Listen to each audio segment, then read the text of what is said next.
This week on Fade to Obsidian, we will be discussing chapters 33 to 48 of Morning Star.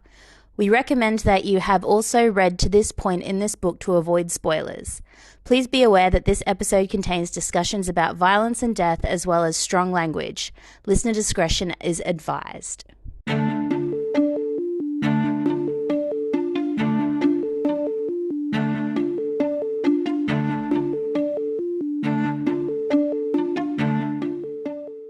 Hello, everybody. Welcome to this week's episode of Fade to Obsidian.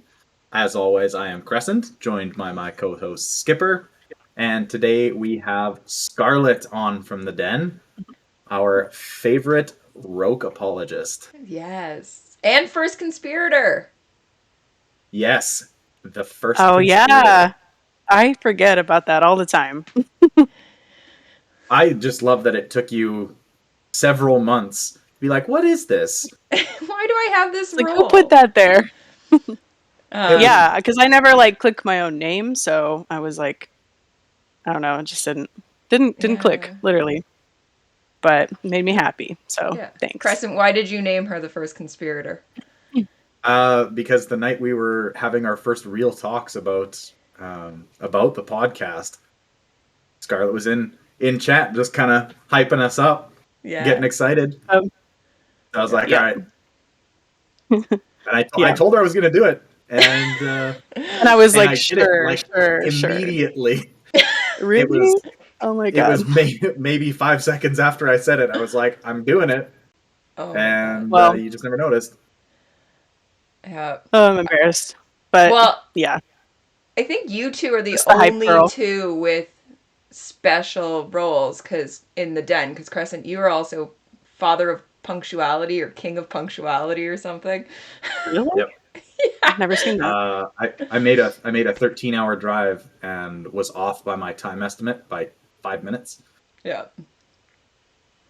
So well, that was your superpower, right? Yeah. You were like, your layman superpower is just being on time. My mundane superpower. Yeah. I love it. So Scarlet, other being first conspirator, who are you? Why are you Scarlet? And what are you drinking tonight? So, well, I'm drinking some wine. Nice. I'm a big wine girl.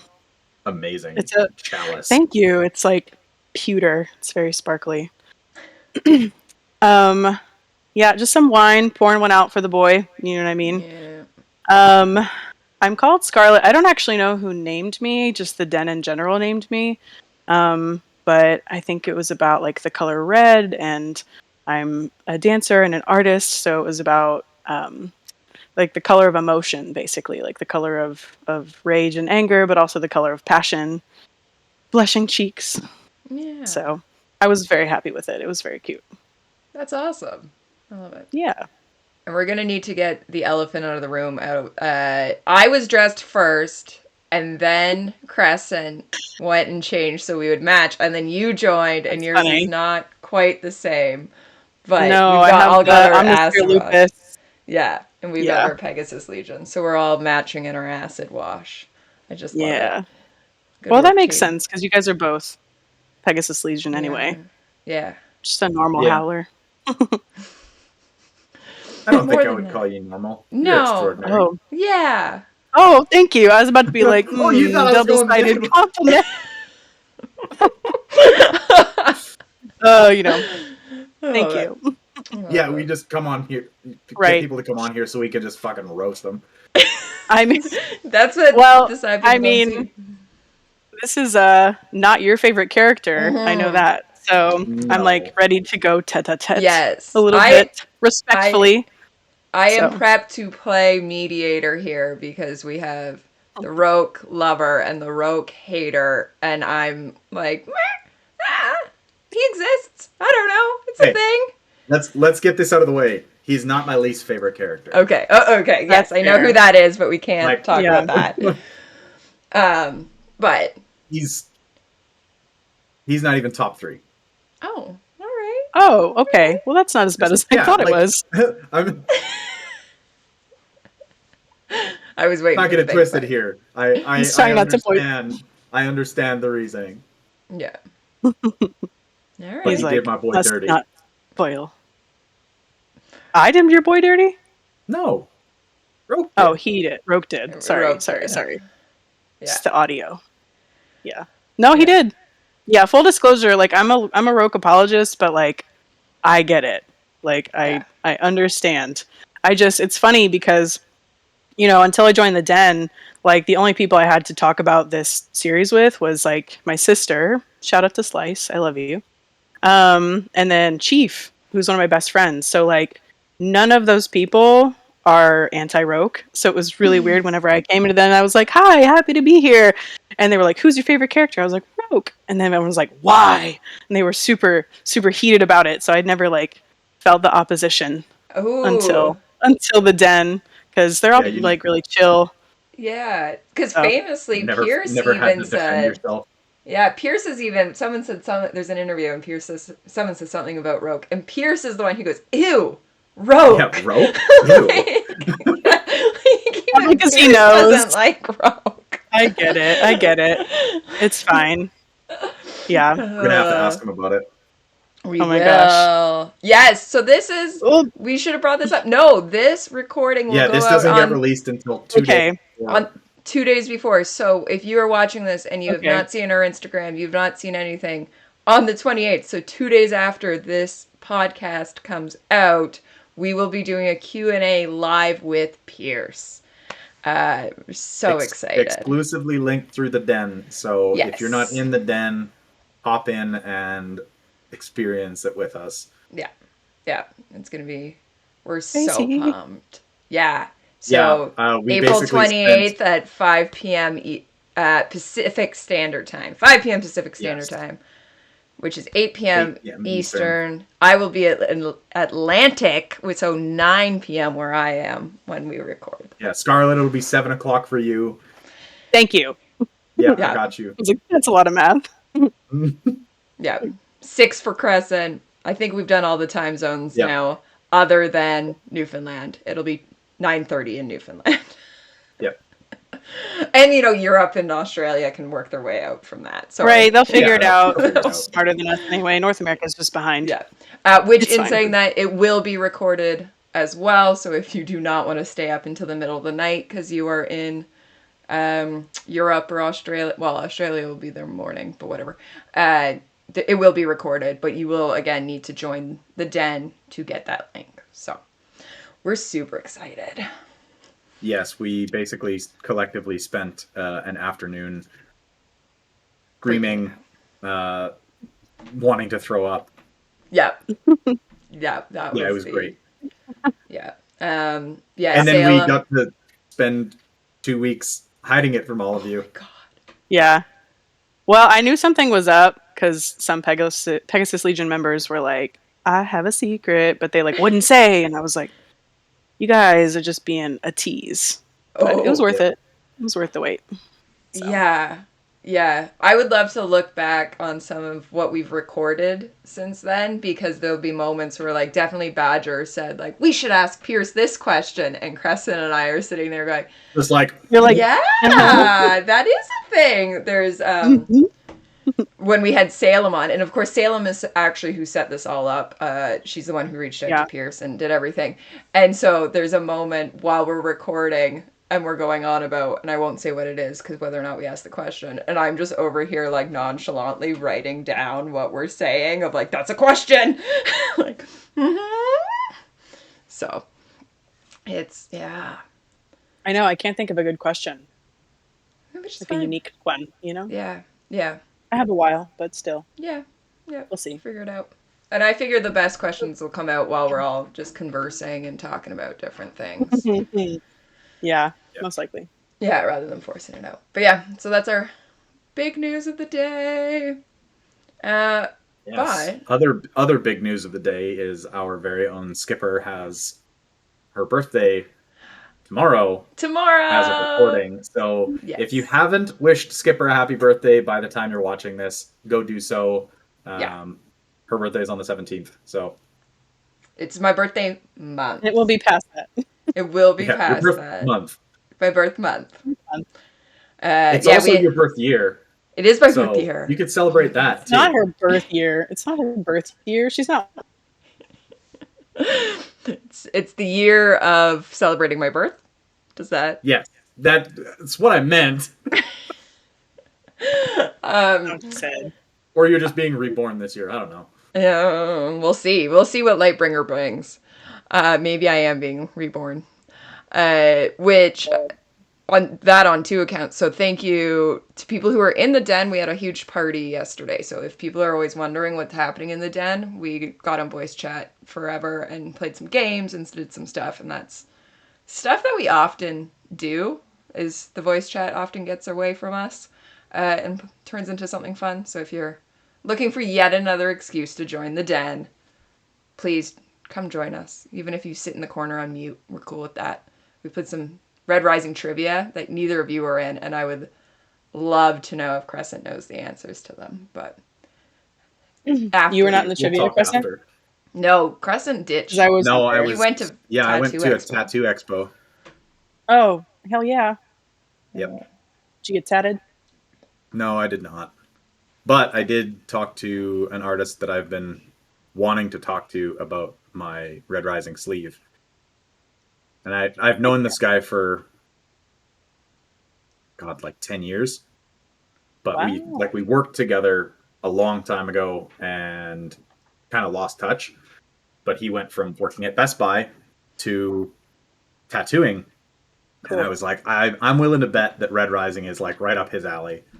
So Yeah. I ran into him at the expo yesterday and I was like, hey, I've been meaning to reach out for a while. Are you interested in doing a full sleeve with the prerequisite that you have to read this whole book series? Oh my And god. he's like, I mean, my yeah, it sounds up my alley. That's funny. I mean, go him. My artist, Yeah. when he did like my Piranesi cuff, he didn't actually read Piranesi. He just like looked it up. So I guess it's Yeah. better if you do, but you don't have to. Yeah, I want an artist that Gets it. loves it like 10% as much as I do. Yeah. Fair. Yeah, so the other thing, and we'll say it here, is I think we said it last week on the podcast that I do have Lightbringer and I am starting reading it tonight. Crescent, on the other hand, has Lightbringer and has finished the book. I am. Oh my god! How did you? He is Lightbringer. done, and so When did you? I know. The when did you question even is finish? when. When was that? What? When did did you get it?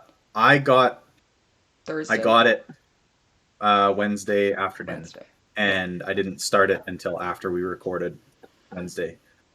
Yeah. You had the physical copy, I assume, because No. No. I have a physical copy, but We did only You because guys I are- printed 700 pages. you guys are witches. We are. I We are wanna witches. know. I'm actually a warlock. Okay, unisex term. You can be a warlock. But Warlock yeah, is unisex term too. yeah. Is it? Yeah. Really? You play D&D. Girl.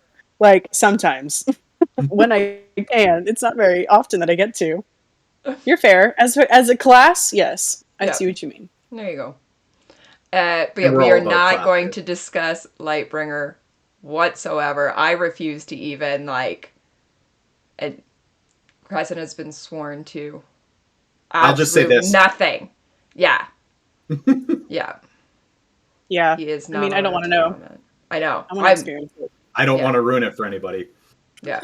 I plan on reading it and not even messaging him until I'm done so that I don't do a oh my god, did you see this? And then him be like, just wait. And it's like, no, don't tell me to just wait. I'd like to think that I'm smarter than that, but We'll see.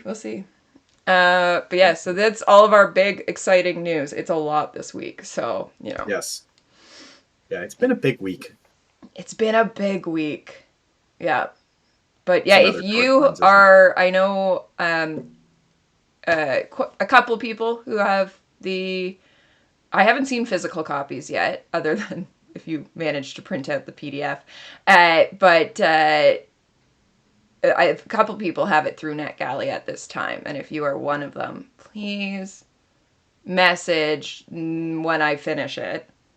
Or at least tell me you have it, and then we can talk, because I'm going to need people to talk to. I already know that. It's going to be great. Fetal position. Yeah. In the corner. We'll see. It's called Lightbringer. I'm hoping it's going to be happy. But I'm going to stop commenting, because I do not want it. Yeah, he's just bouncing around, because do not read any of his emotions. Sitting on his hands. Let's move back 3 Yeah, let's rewind books. 3 entire books. And we're going to go into Morningstar. We, in Morningstar this week, are doing 33 to like 40. 33 to 48. 48? Oh, yeah. I did to 49. Got it. Yeah. Big chunk. It's a big chunk. It's a lot of it, though, is space battle. So we'll have a few things that we're just going to skim over. But we have some... In terms of like actual volume, it is a very small portion of the book. Yeah. Like it's probably 20% of the book. Yeah. But we've got within that some fabulous relationships. Yeah. And some starts of some relationships. And some ends of some relationships. So let's dive in. Sure. Where are we at? We are on the ice. We are about to kill some gods. Yeah, we're at the steps of Asgard talking to the Violet Shaman, for lack of a better term.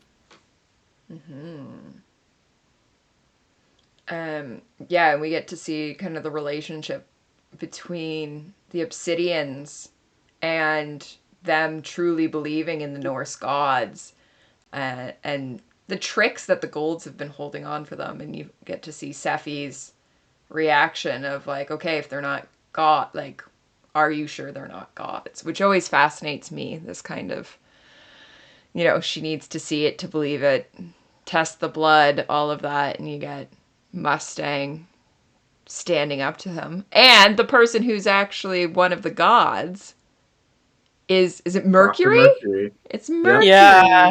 You've got to be the most unlucky gold alive. Yes. Lost a mountain to red twice. Yeah. Yeah. Yeah. Yeah. Yeah, like, how much must he fucking hate Darrow? Like, Asgard is talked about as not really a glamorous position.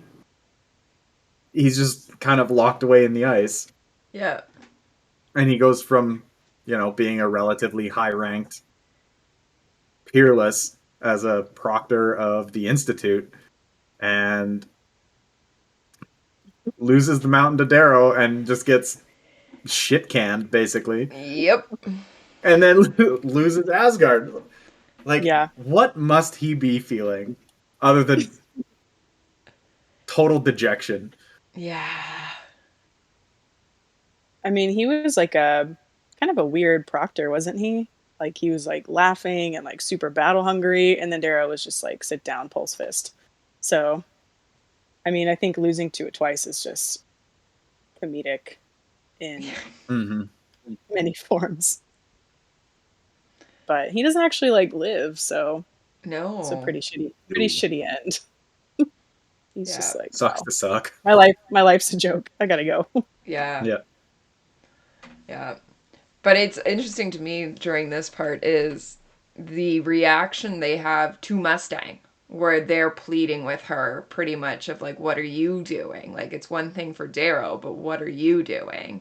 And we start to see the Mustang as the Politico. Like, we've seen her in her dad's war room and a few other places, but this is kind of where she starts coming into her own of like almost negotiating and understanding the Obsidian versus Gold and her role in all of it. And the Gold's reaction to that of like, you are, well, her brother is the Archgovernor, but is technically in the running to be Archgovernor right now. And you're helping him. Like, what are you doing? Which I always find very interesting just to see her arc. Yeah, they're like, you're betraying your color. Yeah. Yeah, because everybody knows at this point exactly who Darrow is and where he came from. And I think Mustang, she was just off like in the rim or like just she was not anywhere near like the main action till now. So this is almost like her like comeback moment, and it's like not what anyone expected. Yeah. Yeah, she hadn't really been seen in the core since Darrow's Triumph, or well, just before Darrow's like Triumph. right before. Because she was out in the rim, and the only thing she had come back for was the peace summit on Phobos. Yep. Yeah, it's cool seeing this little turn. But then immediately she goes and, all of them have to go negotiate now that they've got Sephi and a few of them on her side they're back to Alia. And you're seeing that Alia's kind of fully aware that what's happening, but she's a tyrant of a different breed. And like Darrow gives her an out. He's like, I give her the chance to basically pretend like she didn't know, and she doesn't take it. She is not interested. Yeah. And too far gone. she sees her daughter in the armor of the masters, and basically with a razor. in the shape of a sling blade. Yeah. That's like a really cool moment that I didn't really pick up on. I don't know, whatever the last time I read this was, but he like shows her how to make it in the shape of a sling blade, and it's like how they kind of bond right when she like takes the weapon for the first time. Unsure of how, like, what to make, and he's like, do this. Yeah. And it's definitely a martial bond between martial people. Yeah, absolutely. Well, she still at this point hasn't spoken, so and that comes pretty much immediately after this. Yeah, she says a very impactful 2 words. She knew after beheading her mother. Yes. Like, damn. So epic. And then rips the metal lock off the chest. With her bare hand. Though I guess she'd be wearing pulse armor. No, I think it says she's bleeding. I don't know how far the armor goes, but I'm pretty sure it says that she's like bleeding from the effort. Wow. Either way, you may be correct. Badass. Yeah. Yeah. Yes. So absolutely. we're getting Sephi coming into her own. We get all the. Yeah. Sephi takes the throne of the Obsidian, or the Valkyrie, anyway. And adds the strength of the Obsidian to hers, and we get to see the all the other tribes kind of coming in and joining the rising. Yeah. Yeah, they're very like a whole new world at this point. Yeah, exactly. But, with all that rage to back it up of being lied to, so. For sure. Yeah. Which then gets back to, and we'll see this later on, where everyone is like not the Obsidian. Like you can't unleash the Obsidian. Anything but that. Like there is a reason. Yeah, even Dancer is like not. Yeah, Dancer's like, no, this is not. Don't unleash them on Mars. Yeah. And Darrow's, he's doing it. Yeah. More or less. It's not, it obviously doesn't end up happening on Mars, but he's like, well, we got to use them. Yeah. But Mars isn't where this war ends. And Dancer's like, he's pretty furious about that. He's like, that Mars is the heart of red power. Like, it's our home. Yeah. It's the heart of the rising. Like, what are you doing? This is how the plan is. And Darrow's like, it can't be. No. Yeah. Yeah, because that's the thing is like the sovereign rules the whole solar system. Yeah, you can focus on Mars, but then you're just waiting for somebody else to come in and overthrow. Like you're then, how many planets are we claiming? Pluto is mentioned in here, so I'm going to say that Pluto is back being a planet. And Yeah. you've got the 8 other planets. Well, technically, like Well, Jupiter, it's the moons, but yeah. whatever. Like you've got all of those just There's waiting for yeah, that. Like, like okay, we'll just like no, you got to either do the whole solar system or like yeah, they're just going to exactly. come back and And if you stay on Mars and basically fight for how many years, like anybody can come from anywhere and yeah, basically punch you in the teeth, and what are you going to do about it? yeah, You need a fleet. yeah, yeah. But yeah, so we get it isn't a relationship wise in this portion. We talk last time Mustang and her mother relationship. And we've at this point seen, and we'll see a little bit further in these chapters, back to Darrow and his mother. But you right now get the full matricide of matricide. How do I pronounce that? Matricide. Matricide, Matricide. nailing it. Shouldn't have questioned myself. Of Sephi and her Never mother. question yourself.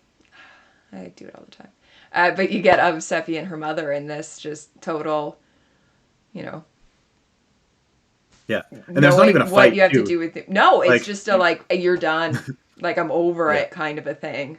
I have this rage building up inside of me and you know, I've got to take it and immediately then lead my people. Like it's a very we haven't really seen a mother versus child relationship in every other thing that I can think of so far. It's been that the child and the mother have a good bond or just don't know each other rather than this is the yeah, first one that we're seeing of like nope, bye mom, which is interesting. I mean, it's yeah, not as severe as like Alia and Sephi, but I mean, technically there's some tension between like Victra and her mom. Like, Yeah, there's some it's not back and forth. yeah, obviously that far, but yeah. She's a little bit. Antonia though and her mom, that would be the one. Yeah, Antonia that's true. kills her Yeah, mom. It's yeah, Antonia.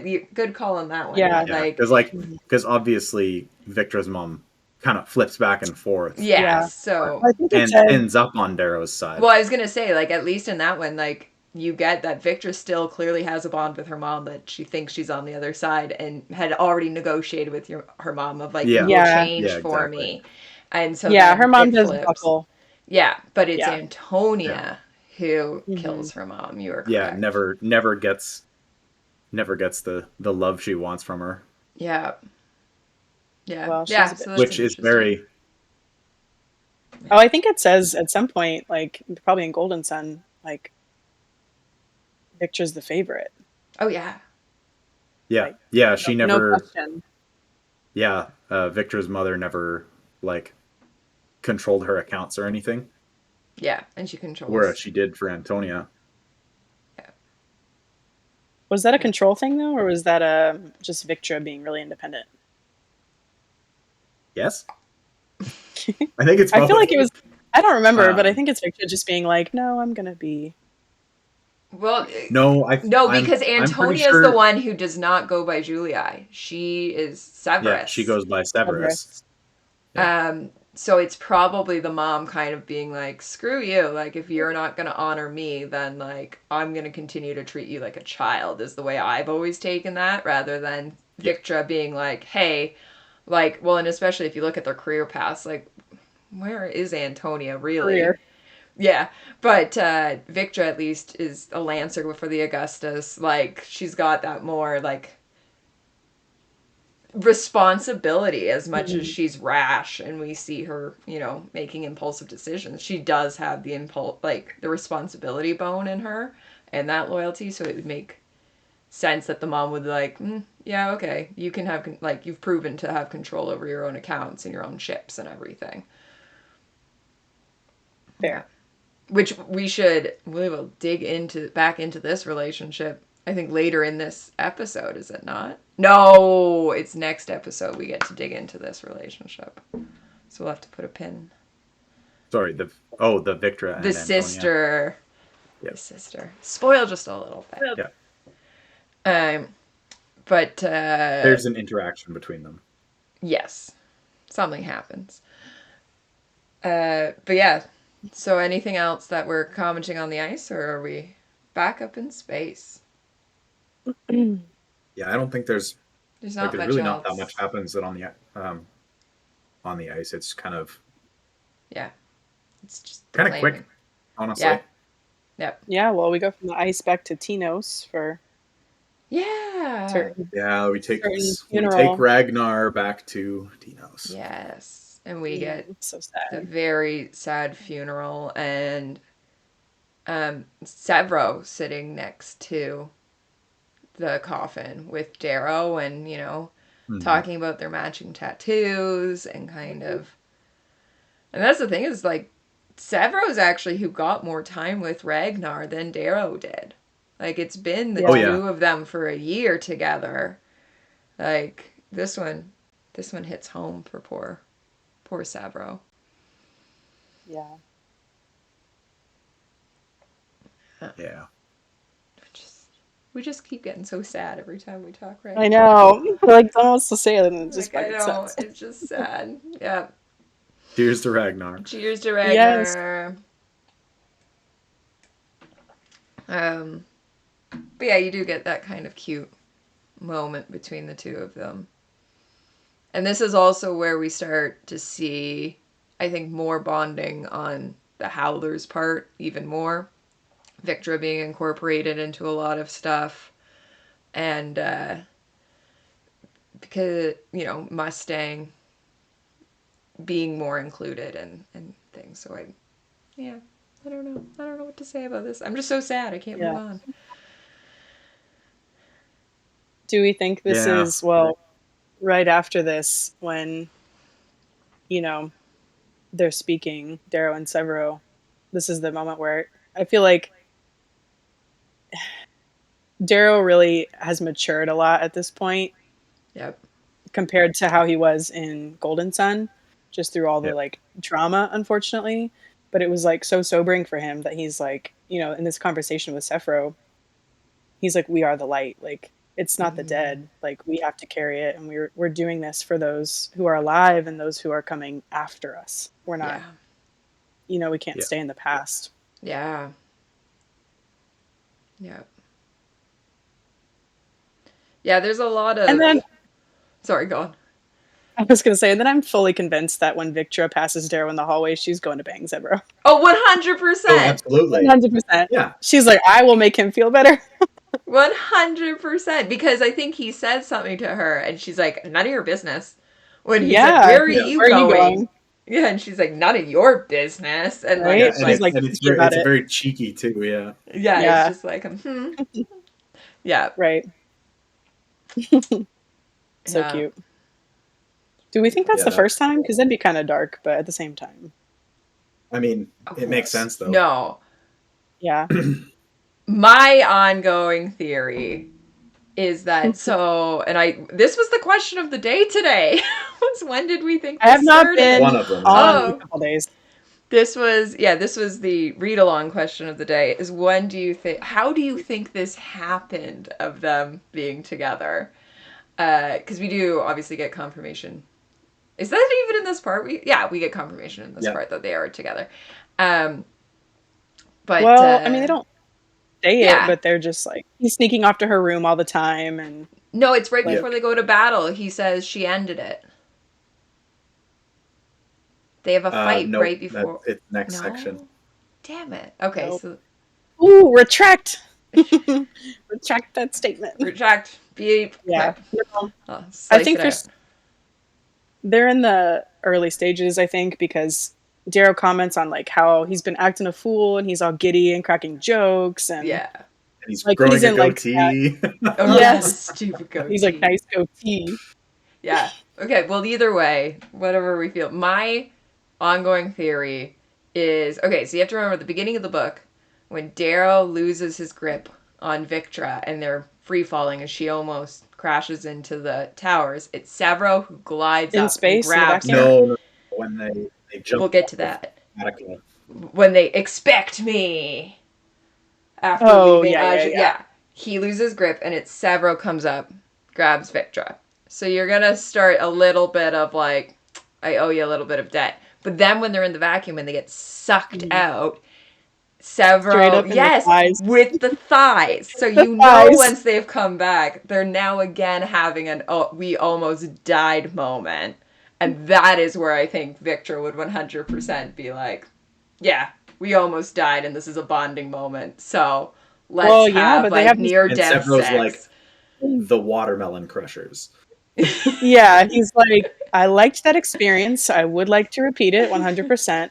But then when they wake up, there's that adorable moment where he's like shaking Victra and he fucking slaps her. And she's like, "Did you slap me?" She hits him back and it's like, oh, that's baby right there. It's like, ooh. Yeah. You know that got Severo going. Yeah. Yeah, so it's like that is where White Chicks. Yeah. My guess is it's right after that is where it was like there is something here. Like, yeah. So have you guys seen White Chicks? Years back. In what, sorry? White Chicks. Oh God. Yeah, forever when he's ago. like, that's wifey right there, and she just like hit him. Yeah. Bear that. Yeah, that's what I'm seeing is. That's my guess. So this time round would not have been their first time. Like, this time round is more the Victra being like, I'll go comfort him.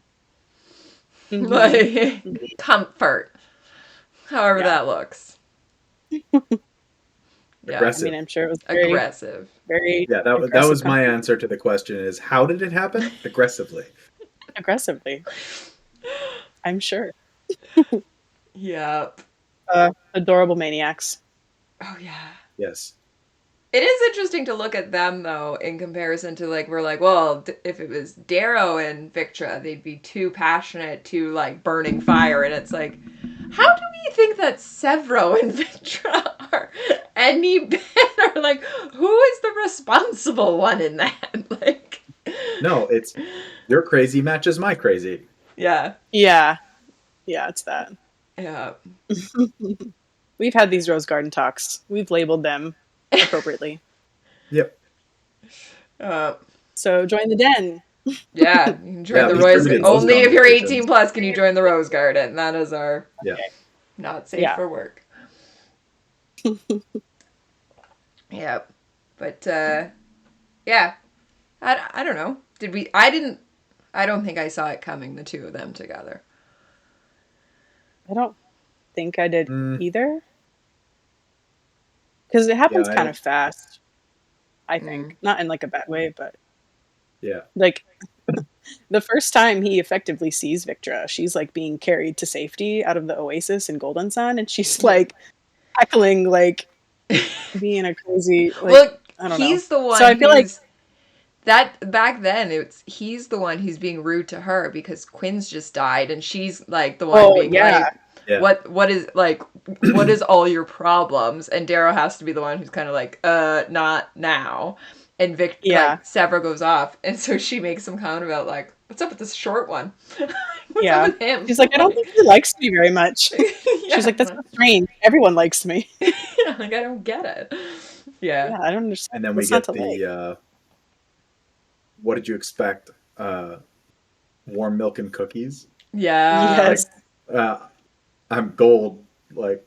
I'm gold, bitch. Oh, what's the actual? Oh, sorry. Are we not? What did you expect? Warm milk and cookies. I'm gold, bitch. Yeah. Yeah. We can definitely. Oh, just because I'm pocket sized. Yeah. Yeah. Yeah. What'd you expect? Mm-hmm. Yeah. So fun fact. I definitely had a submission to the first Hazard Bedlam last year or 2 years ago, whenever it was, with my little like tin howler cup, and I had milk in it, and I had milk and cookies, and I like put that quote with my like submission. Nice. Because it was just so perfect. Nice. I love that. Oh, yeah. That also happened this week. We are having such a howler week because Hazard Bedlam started this week. Yeah. It's been a week. We'll cover that one next episode because we can't even. Anyway. Yeah, it's just sticker purchases right now. Yeah. Mm-hmm. But yeah. I got a paltry amount. I was like, I'm poor. Yeah, I know. I'm not a very lucky person. I don't win things, so I was like, I'm not going to spend a bunch of money on stickers, and I'm not going to. Yeah, But I will be competing. that's the way to do it. But yeah, that's great. Of like, yeah, milk and cookies. So we've been setting. I don't know. I feel like they haven't had that many scenes that we've seen that are the like back and forth kind of like you would hint at anything. Oh, actually, we didn't talk about the actual Howler initiation. I know that was a while ago. Oh, yeah. But he like is in this little like power exchange with her where she like is so drunk she can't get up to get her cloak, and he like makes her like have help to stand and like receive her cloak, and I like thought that was kind of an intense moment Okay. for those two. Okay. Yeah. Sparks. Well, and even probably how hard she wants to be a howler is going to be like due to Yeah. him because Darrow's not a howler. Mhm. So, and her whole thing of like, what's a girl got to do to get a wolf cloak around here? Yeah. And like, yeah. Yeah, she's like, Absolutely. I'm a perfect physical specimen on and off my feet. Yes. So maybe even back Not- then, yeah. if she's being Yeah, and the follow up immediately to that is not using me is an indictment on his intelligence. It's like, oh Oh, oh dang. Ooh, coming in with the spice. okay, but yeah. I think maybe it's the chase. Do we think she likes the chase of it? Because usually, being as beautiful and powerful as she is, I'm sure it's not difficult for her to find companionship. Yeah, maybe. you know, Which I would mean, then like, also. she did hunt Darrow, basically. I was gonna say Darrow was the Yeah, other one he that did like she that. chased, and he just was like, I got other people. He has Like, hands and Mustang. yeah. Oh, Helldiver hands and the horsey. which from what happens after this? Is this now where we see Mustang, or is this? Yeah, I'm so yeah. yeah. He's telling old Institute stories. Yes, we get the parent bonding, the meeting of the in-laws, if you will, because Yeah. Kavek's Yeah. being Mustang's in-laws, and we get Darrow's family, Yeah. Neryl, and Yeah, Yeah. we get the tearful, like, thank you for not leaving me, like, and it's your family because my boy said you were family, yeah, and if not him, then your family because Mustang says you're family, and if not that, your family because I say you're family. yeah. And I Darrow's thought kind you were of gonna like, say Sophocles. Well, also Sophocles, yeah. who is kicking And I mean, around. we do get the jelly bean. We get the jelly Yeah. bean. Deanna gets to give a jelly bean. Mhm. Yeah. Yeah, I just love this scene of just after how much we've gone through and like not just the quick pacing and the battles and everything, but then Ragnar's death and everything else. You do just get to like sitting around the dining room table swapping stories, and Darrow even says, I'm glad it happened this way. And it wasn't a forced thing. It was you guys have established this on your own. You didn't need my supervision. Like it's just Yeah. clear that it's gonna work out. Yeah, and like his mom, like it even talks about his mom, basically can tell he's just wildly uncomfortable with the two halves of his life coming together Yeah. without Yeah. any of his control. He's like, she can see Like, my yeah, that's- panic. Yeah,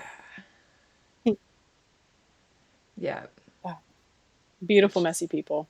Beautiful, messy people telling beautiful stories, and you know, Mm-hmm. you get all that's of my that. son. Yeah. Yeah. Yeah, Cavex, but it's Telling like, so then stories about Pax, Pax. that's my son. Yeah, he's like, that's him. Yeah, Yeah. So cute. I love that. The Telemanuses are just the most like pure-hearted people of probably the entire series. Like they're just Oh, good. yeah. Like Yeah. to their bone.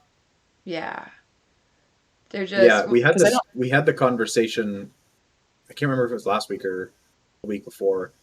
Like, interesting to like. We'd be interested to see why a family like that would be so Like basically so open-minded. loyal to Nero. Yeah. That they just Yeah, no, don't that's a have the great same point. standings. Yeah. Yeah. Yeah. Yeah, it's an Well, interesting. Well, and again, like at some point in all this, when we were talking about therapy in space, and the only ones who I would say, like, probably obviously need some grief counseling, probably from the loss of their son, but seem grounded. And I mean, obviously, also Kavix is slightly unhinged, but I have the belief he's putting it on. He's not as crazy as he seems. He just wants yeah, that fun in life. Oh, no way. Um, I think he's just having fun with it. He's Yeah, just he's like, this just will be like my. but they are the only people that you look at and you're like, you don't actually need hardcore therapy unlike everybody else. And it's because they have such a strong rooted family of like, we will talk about our feelings. We are here for it. Like, we got an issue, let's talk it out. Like, let's support each other. And we're seeing that in this scene of like, hey, like we're telling the good stories about our son who's gone and the daughter we raised who clearly needs our help right now. And now the son we're taking on, like, and you just see that they have just that strong rooted family that we only really see in the Reds. We don't see that in any Mm, other gold family. That's a Red trait that they have. yeah, Yeah. definitely. Because the Golds is all about the appearance of family. It's really more the name than it is the Yeah, actual like bond. You know what I yeah, mean? Like Yeah. the Bolognas are like a good example of that too. Like Cassius's mother is just like beside herself because she wants to be. Like Julian wasn't even the favorite. yeah, He wasn't. Like, Yeah, he why is wasn't she even so necessarily upset? liked. Yeah, exactly. So I'm like, it's all very much like a theatrical for sure. presentation, I think. Yeah, Yeah. But I do think about frequently, and I don't think it's a spoiler to say, but because you get Mustang's POV in the second trilogy, like I actually felt like it was weird being in her brain yeah, because like now I'm thinking in the reread, like why is she so attached to her family? Is that like just her gold trait of how she was raised? Because I mean, her father was not likable. Like yeah, he was a pretty intense man, and he was not very good to her. So like I was always just kind of like questioning on this reread, like why is she so loyal to Nero? Like Yeah. just because like she had no real affection for him or him for her. So yeah, Yeah. Well, she does talk about that a little bit. I believe it's towards the end of Golden Sun, where she's like, it was it was a lot for me to fucking go hog tie Adrius and bring him naked to Olympus yeah, in the Institute. Like, I was raised my whole life that mhm, the bond of family, like, not necessarily the emotional bond, but the right. like the ties of family come first for everything. mm-hmm. Yeah. Yeah, yeah. So It's an that's, I interesting mean, one. that's definitely part of where it comes from. Mm-hmm. Fair.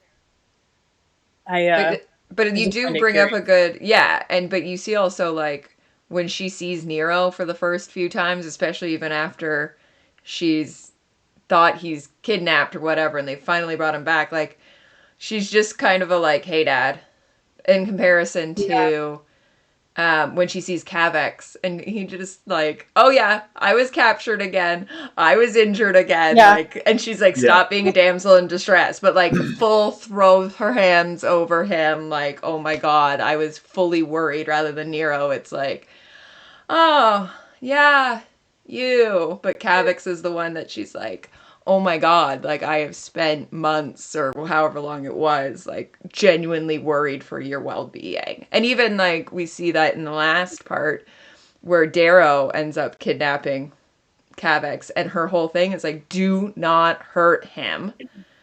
But we've never seen at any point her like turn to Darrow and be like, please protect my father. Like she's just like, okay, if it Well, happens, if it happens. But That's That's not she? necessarily true.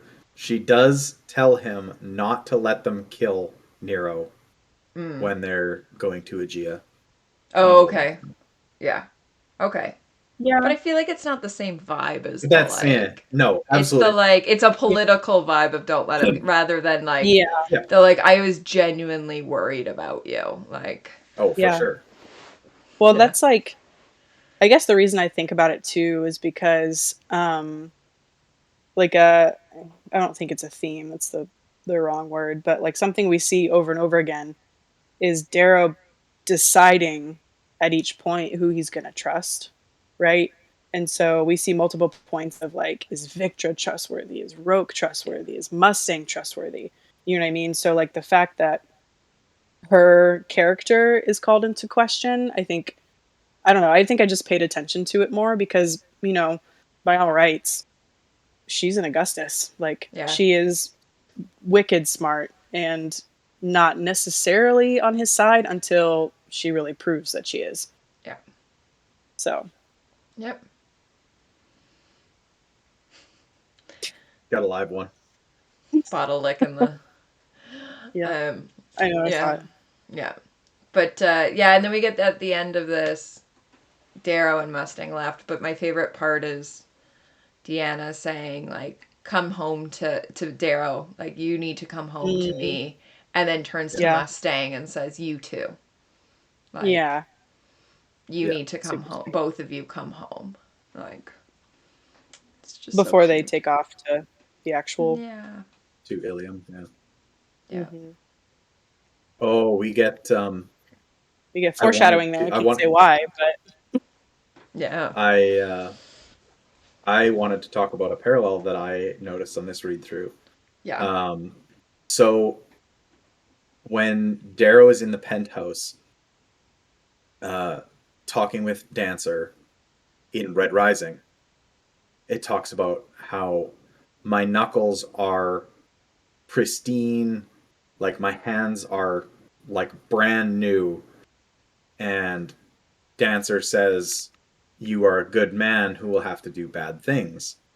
Right. In this section, just before they leave for Ilium, Dancer and Darrow are talking, and Darrow looks at his hands and he says they are brutal, scarred things. And Dancer says, "You're a good man." And Darrow says, "Well, then why do I want to do bad things?" Hmm. yeah, brought it back full circle. Yeah. Interesting. Yeah. Yeah, and he brings up I hadn't Lauren too. noticed that specific Yeah. callback. Yeah. Interesting. Hitting us again, Pierce, with the parallels. Oh, Yeah. he's all over them. He's all over them. But yeah. But now are we now heading to Ilium? That's where we're. Yep. Yeah. Sure. So Yeah, that's our next stop. We get to go see the Rim Lords, and Mm, Mustang and Darrow are our two.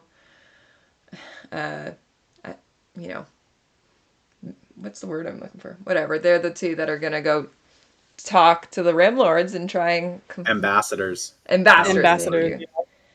Yeah. Convince. He gave up really soon. I know. Convince Romulus Ora that he is not to trust the sovereign. And what has she done to you? You need to join on our side. But the interesting thing is, we arrive, and when they're taking off the shoes, there is another pair of shoes in the door. That are polished black. Hmm. Mm.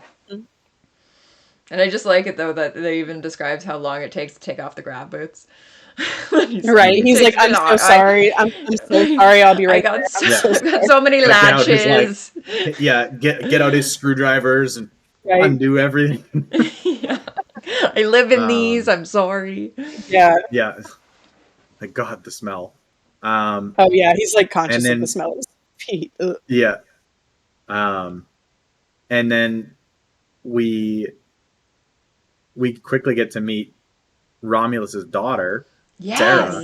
Yes. And we Yeah. get to see how different the rim golds are to the core golds. Yes. Yeah. But like all the core golds, just like they're handed everything. Decadence. And yeah, exactly. It's decadence versus kind of austerity. Yeah. Yeah, because and they talk about the servants, and she's like, "I haven't earned servants yet." Like, and she's Yeah. like giggling, Yeah. like, "What are you talking about?" yeah, Like, not until I like have one of laughing. these.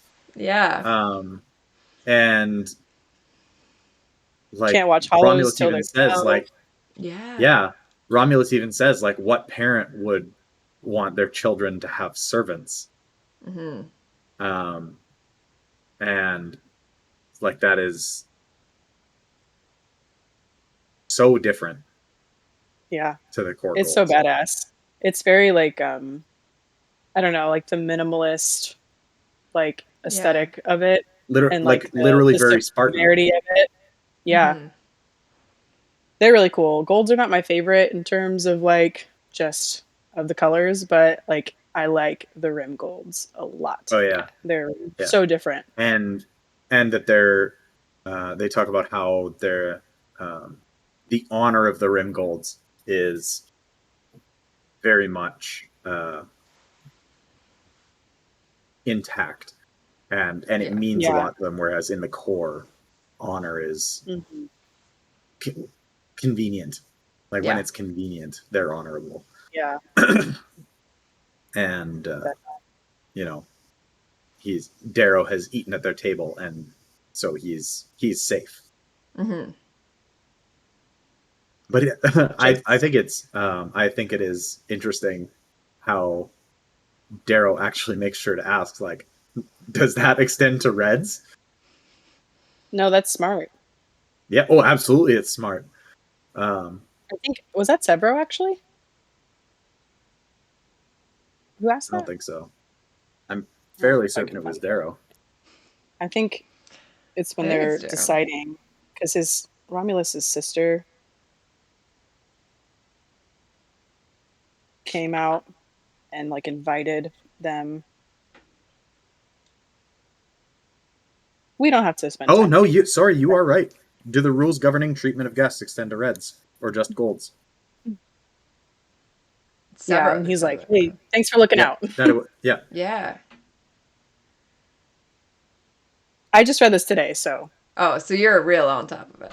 I'm fresh. Yeah, and I'm tainted. You are tainted. You just read multiple books ahead. Multiple. But yeah, it is an interesting, you know, that's something that I think even Darrow at this point forgets that he's a Red. And he says it all the time that he, you know, when he's hanging out with his family, like he doesn't feel the connection that he used to. So it's probably even in this moment where like Severo's the one who's like, dude, do you not remember who you are? And I think Darrow probably just went, oh yeah, well that's fine. Like I would obviously be accepted. And it's like, actually, bud, we figured out what's happened here. Like, yeah. Well, he's the first sigilless human in how many years? So I feel like in his mind, he's transcending color already, you know? Yeah. It's like, I'm just a man. Yeah. But good catch for Severo. Good catch for Severo. Yeah, absolutely. Yeah. But yes, we get the peace. It does make sense that Severo would be the one that catches that too. Yeah. Well, because I was going to say, because Severo's been so on the outside of everything that he's probably used to not actually, even if he is considered a gold up until a year ago, he is not used to them even like, yeah, we claim that we'll protect you, but like you're such a bronzy, like you're so below, and then him probably being super self-conscious now of being this half and half that we don't really explore a lot.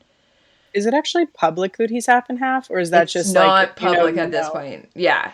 Well, so he would still be accepted as a gold. Yeah, but he probably has this concern still of, right, because he talks about always being the outsider. So even if he is pure gold, he's always looking out for like who's actually going to treat me in a good manner in comparison to I don't think he's concerned that he's now half and half. It's more that he grew up being like, I'm this, you know, pocket lower sized. totem pole. Yeah.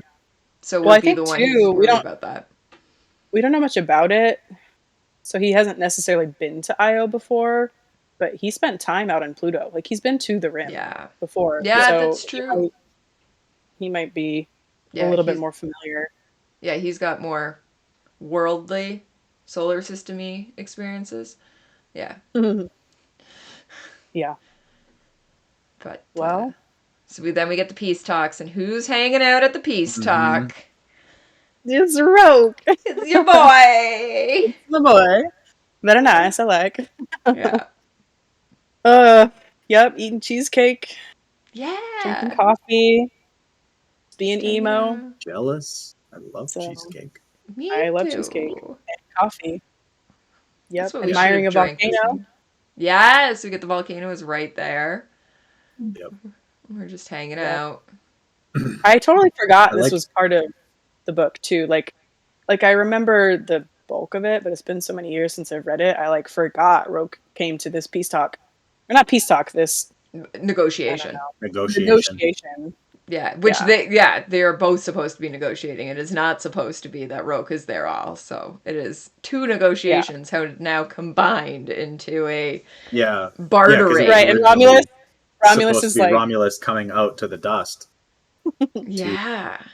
To meet with them. And Vila's like, no, come with me. Yeah. Yeah. So we get, and Darrow, I think, is still hurt by the whole thing, and still, it's my old friend. It's both Roque and Cassius. He often goes back to this mentality of, that's my old friend. Like, that's, Yeah, he's like, he always wishes things were different. Yeah. And I mean, because I documented everything for Roque in this read through. Like, I really tried to pay attention as much as I could, but like this quote from Darrow is, his only sin is loving his people too much, as is his way, So yeah. I firmly, not everyone will agree, but I firmly believe that, like, in terms of people, not actions, or like, I don't know, events or battles or decisions like that, I think in terms of people, Roque is Darrow's biggest failure. Like, he really, really dropped the ball on that friendship. Oh, for sure he did. People like to blame Roque. I don't defend what Roque did, but I understand why. Yeah, like Darrow's absolutely not faultless in that relationship. Mm-hmm. Yeah. Let's not get it twisted. He stabs him in the throat with a needle. Yeah. Oh yeah. To spare him. But how does that look to Roque? Yeah. Like, he has no idea why, and you won't explain it to him. Yeah, you literally won't. Like, and then you get cozy with the jackal. You don't tell him. Yes. Thank you. You don't tell him anything. Mm-hmm. Yeah, and you won't even apologize. Like, you did zero things. The beginning of Golden Sun, just to take it all the way back. I think like once, but wasn't it right after? Yeah, and it's not great, but something I don't remember.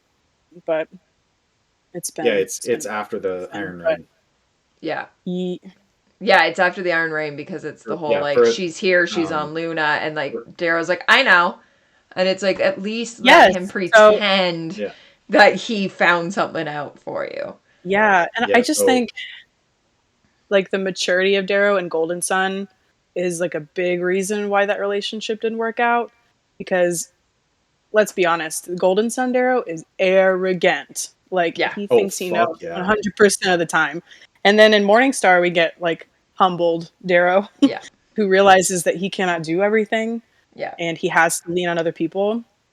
But going way, way back, right whenever Darrow loses at the academy to Karnas, Roque is right there the whole time. Like, to the point where Darrow's like, Roque has taken to following me around. And he's like annoyed by it. But like Roque is like trying to be there for his homie.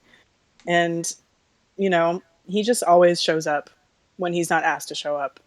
And then it's just like Darrow would not is another story, but like he did not reciprocate that when Roque was at his lowest point. Yeah. So Yeah. But I also, at the same time, can't figure out why Roque would side with the side that, like, I'm so mad at you, Darrow, so I'm going back to the Sovereign and the Jackal, who are actually the ones who did the killing that I'm now blaming Darrow on. Like, that's always my thing, is, like, every time it's like, well, you let Quinn die. You're now working for the murderers. Like, that's always my, like... yes, but two responses to that. One, because at that meeting with Romulus, you know, Mustang and Darrow like tell him like, no, it was Asia and the Sovereign and Adrius, like all of them had a hand in Quinn's death, and he's like, kind of like resisting that information. He's like, what? No, that can't be the truth. So he clearly did not know, especially Yeah. about Adrius, you know. But then, oh man, I had another train of thought. I lost it. Dang it! It'll come back to me. But Well, the other thing too is, if he didn't know, getting that information, you know, should that not Switch sway him a little over. bit? I Or mean, at like, least, I think like, be it's neutral, too man. far. maybe he's far past, but like, Yeah, I think at that point he's too far gone. You know, he literally says like, all I have left is like my duty to my color. Like, I Yeah. think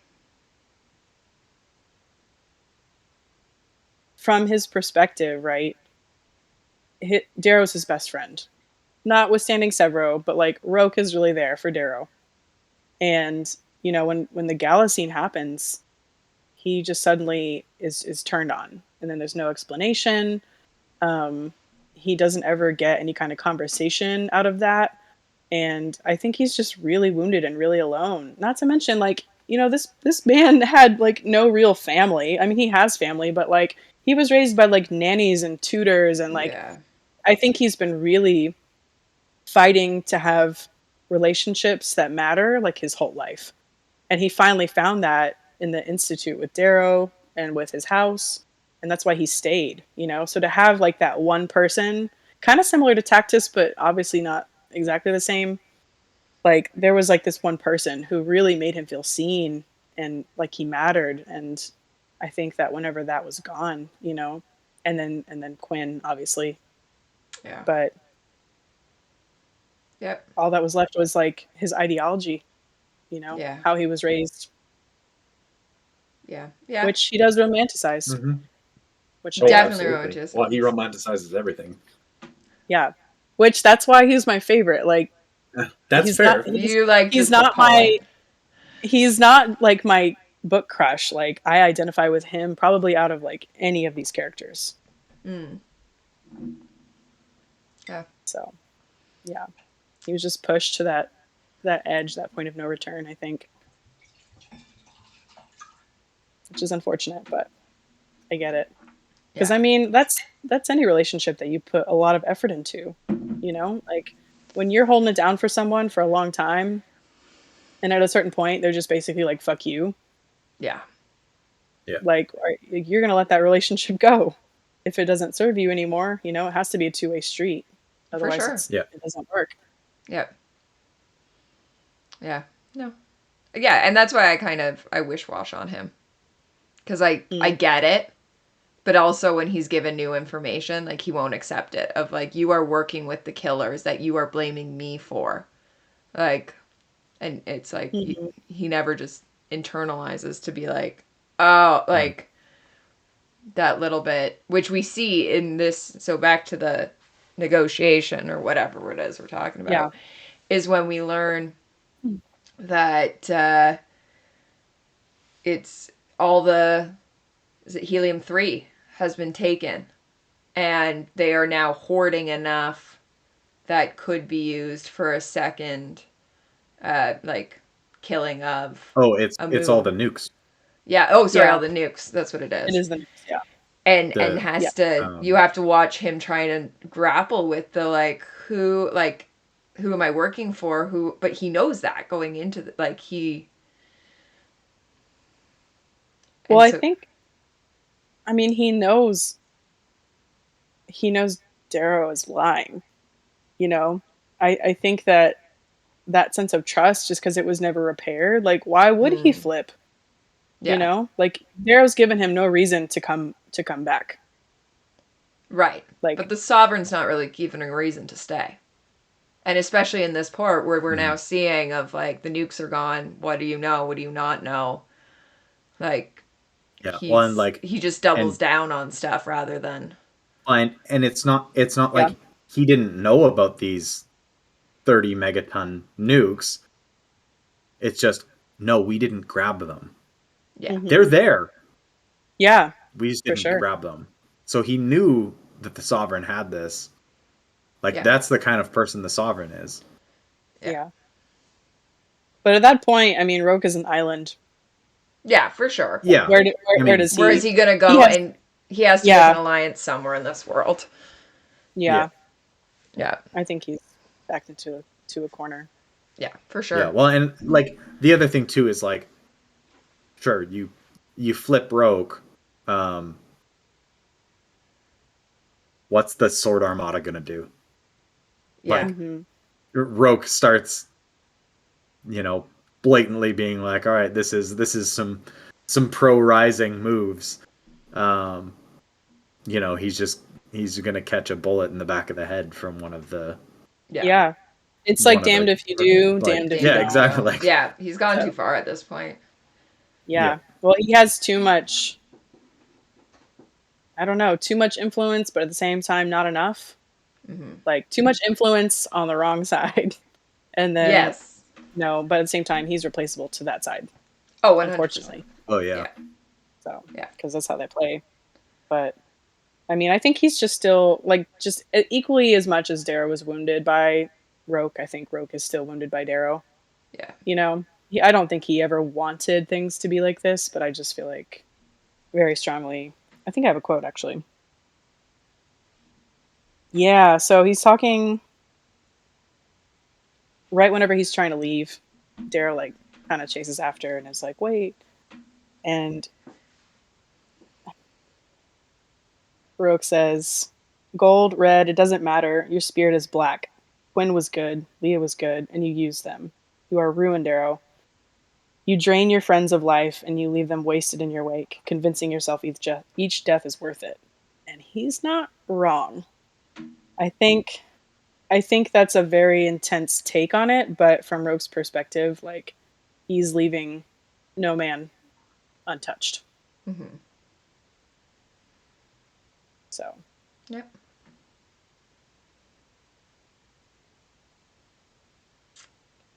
Well, we'll pause for there on this discussion because we will revisit Roque. Yeah. But the peace talks, we get Romulus on our side. Or Darrow's side. Darrow's side. Right, specifically. And we then 2/3 of our side. Yeah. We then... Hey, listen, I'm pro-rising. Just if your boy could be part of it. Just to say. Why didn't you talk to him, Scarlet? Yeah! I didn't. On. I was far away. Yeah. But then we get the preparation for battle, as we're all going to go into. We see Darrow standing on the outside of, like, the battle preparation. Yeah, that, like, benediction that they do. Yeah, the gold benediction. He's kind of standing back with Sephi.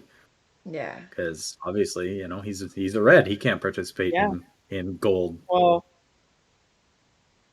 rituals, right? He like, used to when he was in disguise, but now he's like, I well, don't exactly, have to, like, because pretend anymore.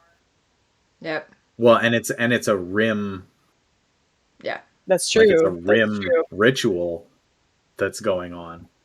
So, like, there's no way they would even accept him. It's not like it's, his rising army. It's the golds that are allied with him are participating in this rim tradition. Yeah. So I'm pretty sure that even if he was like, yeah, I'm gonna get in there, Romulus would have been like, that's fair. The fuck are you doing? Yeah, get out, you red. Are. Yeah. Yeah. Yeah. Yeah, he has this really cool moment just watching them with Sephi, like where he's seeing them in a new way. Like I think before it's a far cry from when he was wanting just the extermination of gold, and now he's just like, man, we won't see their like again. You know, like this is a dying race, breed. pretty much. Yeah, dying breed. Yeah. Mm-hmm. Yeah. Yeah.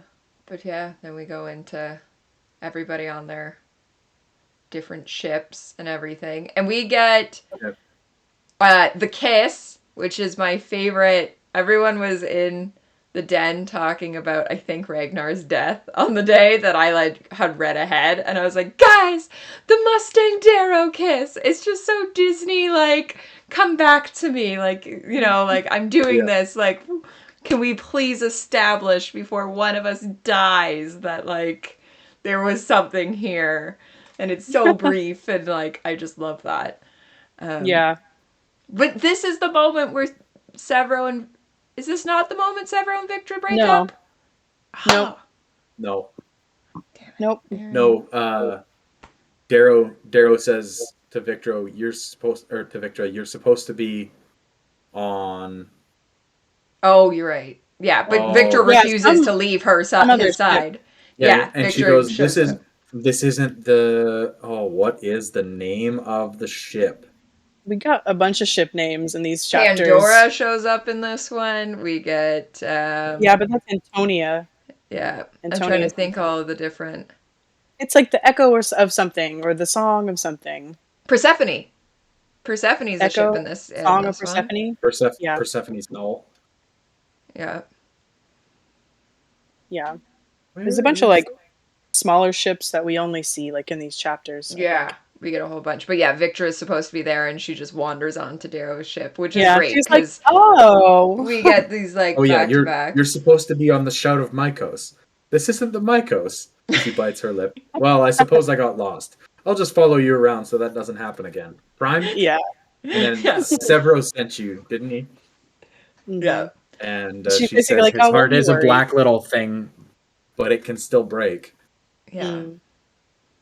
But yeah, so we get one of my favorite parts, which we didn't discuss. They do this as well just before the Iron Rain, of all of them on the voice comms talking, and their chatter. They're all, and Sephi is booming, and everybody is like, turn down your output volume. What is output? What's his output volume? They're all free, and then you get like Holiday being like, lean down, lean down. And it's all of them are like, that quiet is a misdemeanor. It's a misdemeanor, a misnomer. Misnomer. Yeah. Arrested. Too loud. Too loud. Not a felony. Yeah. But I love it. You got it right before Iron Gold, and we didn't even comment on it. But it's just those like human moments of like, we're trying to make the best of it, but it's where you get all of the good friends and all of them in their places, like, you know, and it gives you a little bit of, okay, so Holidays with Sephi, we know Victra's with Darrow, and kind of working their way through all of those. But I just, the little comedy bits right before they get into the intense battle. And we find out that Clown and Severo are huddled in an asteroid, foot to face the part box. Yeah. And Clown says it smells awful in here. And that's just you. You're like space is a vacuum. You. Like, he's like, yeah, so it is. Just kidding. But then we also find out I think this is where it's reiterated of the Howlers are still not allowed to shower before battle. Yep. Howlers don't shower before battle. Rule 17. I want them smelly, sexy and savage. Yeah. Something like that. Yeah. That's going to be the hit new single. Sexy and savage, I think it is. Yeah. Dropping next season. Yeah. Yeah. But yeah, we just get their little tidbits right before we all go off against the Sword Armada. Right. And when Darrow's just going to be madder than red.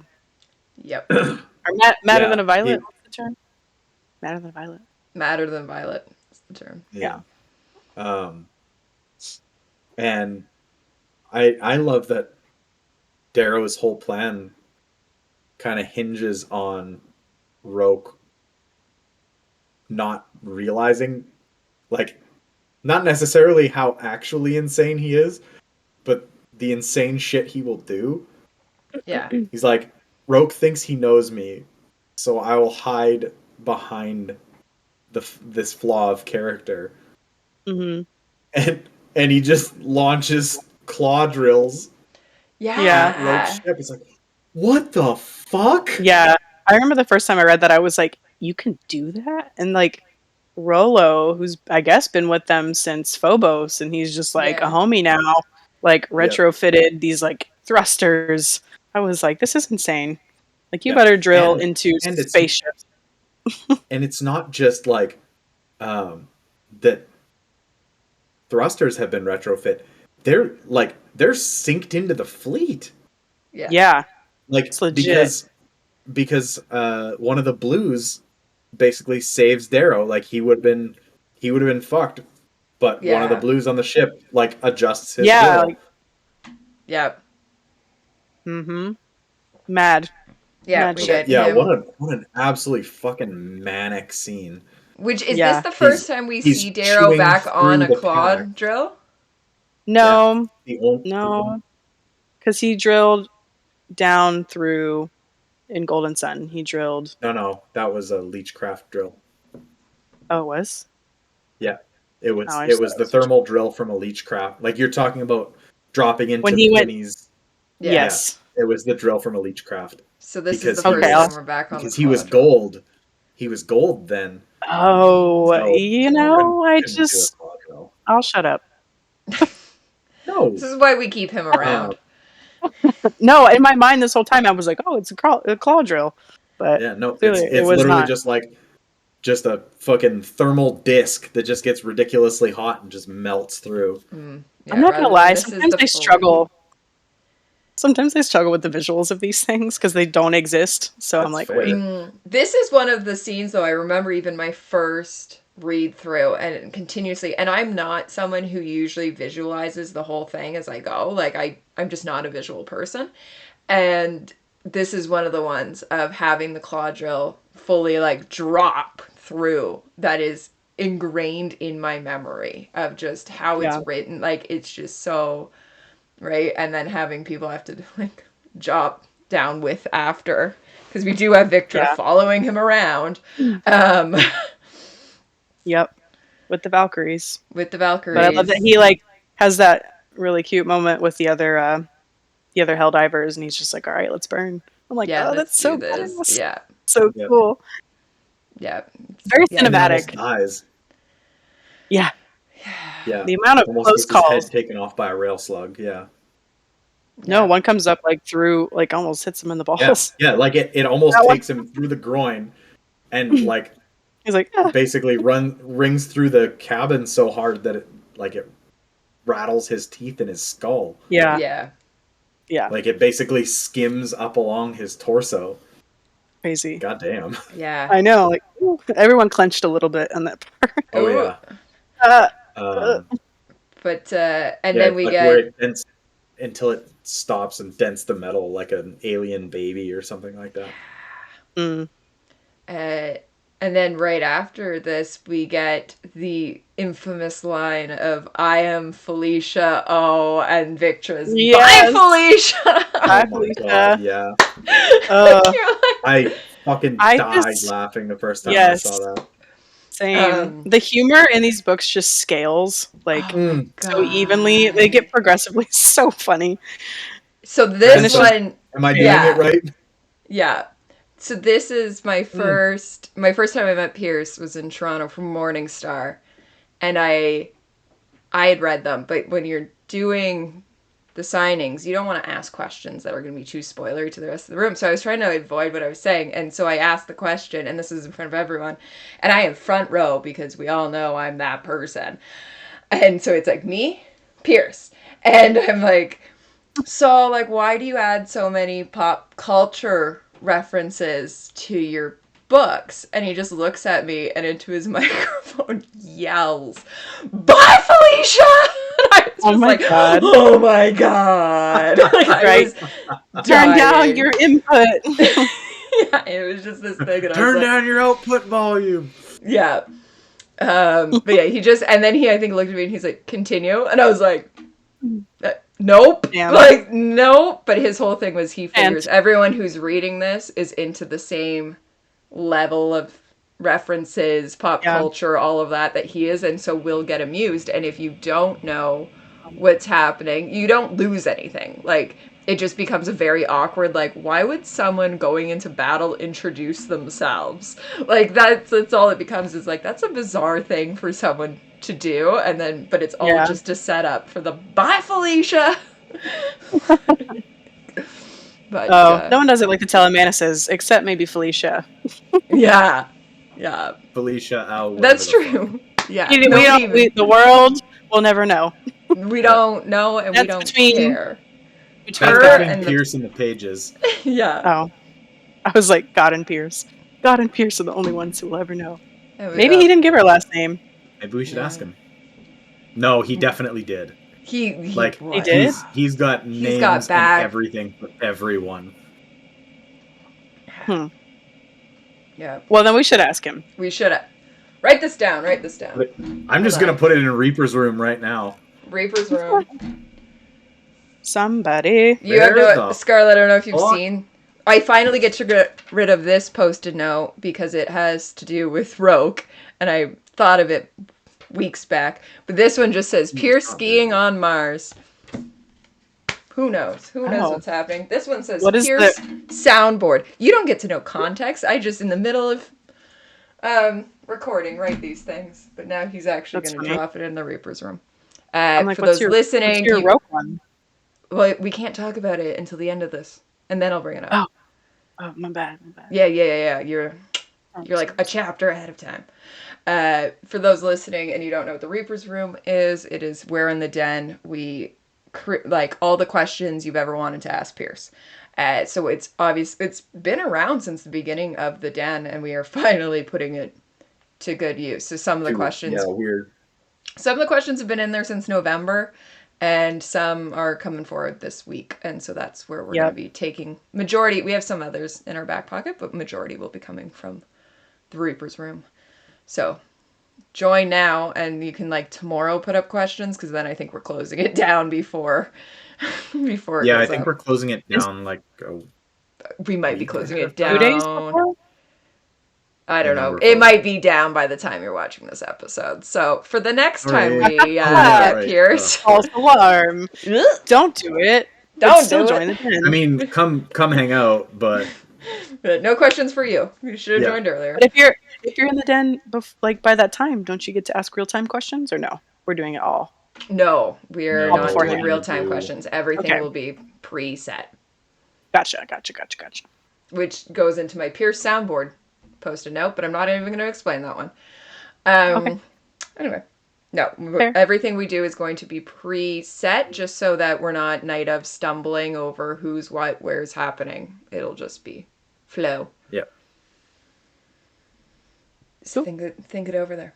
But yeah, so anyway, after the death of Felicia, So good. And the pink letting Darrow's faction onto the bridge. Before we get there, I have one thing that I never noticed before until this reread, and it's Trigg's ambi rifle. Oh? Like, Is that what Holiday has? Holidays. Yeah, Rocket she has Trigg's something called an ambi rifle that I guess was her brother's. This bitch, the barrel goes like this, and she shoots around corners. What? I mean, in the name? That's a That thing is so now. cool. Is it? I don't know enough But yes, about that. it but does. I thought that was cool as hell. Yeah, she's got. It does say. And I think it switches. I assume it switches types of animation because she I don't know, switches the barrel or something. But I'm like, that sounds like the most dope gun ever. Yeah, she adjusts her rifle's multi-use barrel. Yeah. How cool. Yeah, ambi rifle. For sure, there's multiple different ammunitions in there. Yeah. in that rifle. Amazing. I picture like a shotgun, Yeah, there's but like with a revolver type rotating. Yeah. I don't know. yeah, Section to it. yeah, it's I don't know. yeah, it's probably more of like an AR style rifle with multiple multiple uh basically streams of ammunition in the clip. Oh, so you don't think you can change it, or you can? Oh yeah, you definitely can. But I mean, like Like it's a probably hose. Like a Yeah. hose. Yeah. I got you. Yeah. Twist it, It and the just stream. goes- Yeah, it's Yeah. it's Yeah. probably like a thumb switch, right? Right. Like, just like a rotary switch right by the thumb, so you can click it up or down into whatever. Yeah. But yeah, there's actually a gun or a gun attachment that exists now. It's called the corner shot, and it's literally just like a rotation, like the barrel just rotates I at feel the like end that around would. the corner, and I you've need got to know little screens. science Yeah. My brain doesn't like understand how that's actually real. Sorry, because I'm like, sorry, that's not, very like it's the like- sorry, the barrel doesn't rotate. It's like you basically stick a whole gun around the wall. Oh, but you have a screen. Okay, And that makes sense to me. You've got a screen. Gotcha. That you would can make Okay, yeah. see Because sense. in around. my I was mind, like, the math does not. Yeah, the sorry. science. Absolutely having a The barrel. bullet would just go. doesn't she say? But doesn't she Yeah. say that the barrel twists? Do you still have that page open? Doesn't she say that it's like the barrel? I don't know. I could be spouting nonsense. I mean, don't this know. is the future, But- so who knows? This is the future. I picture it being like obviously better technology than today, but like not quite Star Wars. modern and comparisons. Yeah, like we don't have You know what I laser mean? Like modern guns to us, yet. but not modern to them. Yeah, like we don't Yeah. have lasers yet, but No. Yeah. Well, I never noticed it before. But and they're also not using gunpowder. right. So modern compared to us, but Yeah. not like Star Wars. full on. Yeah. Yeah, not Star Wars. Not like phasers or whatever. Laser phaser bobaser. Yeah. Did you guys ever play Yeah. Munchkin? Toggling. It says the barrel joints rotate so it peeks around the wall and feeds the visual link directly into her bionic eye. So cool. I love Holiday. Oh, and actually, 4 quick bursts tear out of the gun, 30 rounds each from the ammo magazine in the back of her armor. Wow. Back of her armor. It's Yeah, like so it's feeding. it's a backpack. It's so I'm guessing it's like, you know how a helicopter minigun has a box with a Mhm. a chain of ammunition, basically. I would imagine that it's very similar to that, where it's like basically tethered to her back. Yeah. And It's when like- she changes, it switches whatever ammunition she's using. Like a Gatling gun almost, but Yeah. Yes. that's crazy. Anyway, I thought that was super That's cool, very and I cool. never noticed it before. Yeah. Yep. Yep. But yeah, you were saying about the pink taking the bridge. Yeah. Yeah, they're like, there's no way we're gonna drill through this door before all of the reinforcements show up. It's like this door is custom Ganymede Industries, so it's a door that's come from the Rim. The door of to doors. be- yeah, exactly. And they're like, well, we're fucked. And then the door opens, and this Mhm. tiny little pink is sitting there with a little mischievous smile. My girl. And I love that character. Yeah. Yeah. And they infiltrate the bridge. Right? And Like- and then she's just like, fuck yeah, and locks the door behind them. And it's like, yes! Yeah. Every time. So good. I love pinks, man. They're my And- favorite, like every time. I absolutely love how Pierce writes them basically surging onto the bridge. Mhm. Wolves, lovely as they are when they howl, kill best in silence. Yes. Just that one line always gets me. Yeah. Yeah. Yeah, they're just so. I love the description of the room too. How it's just like lights are dim. There's like some Mozart Yeah, I playing. think It's I was really gonna calm, say, and I'm did like, I that's make up like that there was classical music? But yeah, Mozart is no, yeah. no, no. It it's says not. Mozart.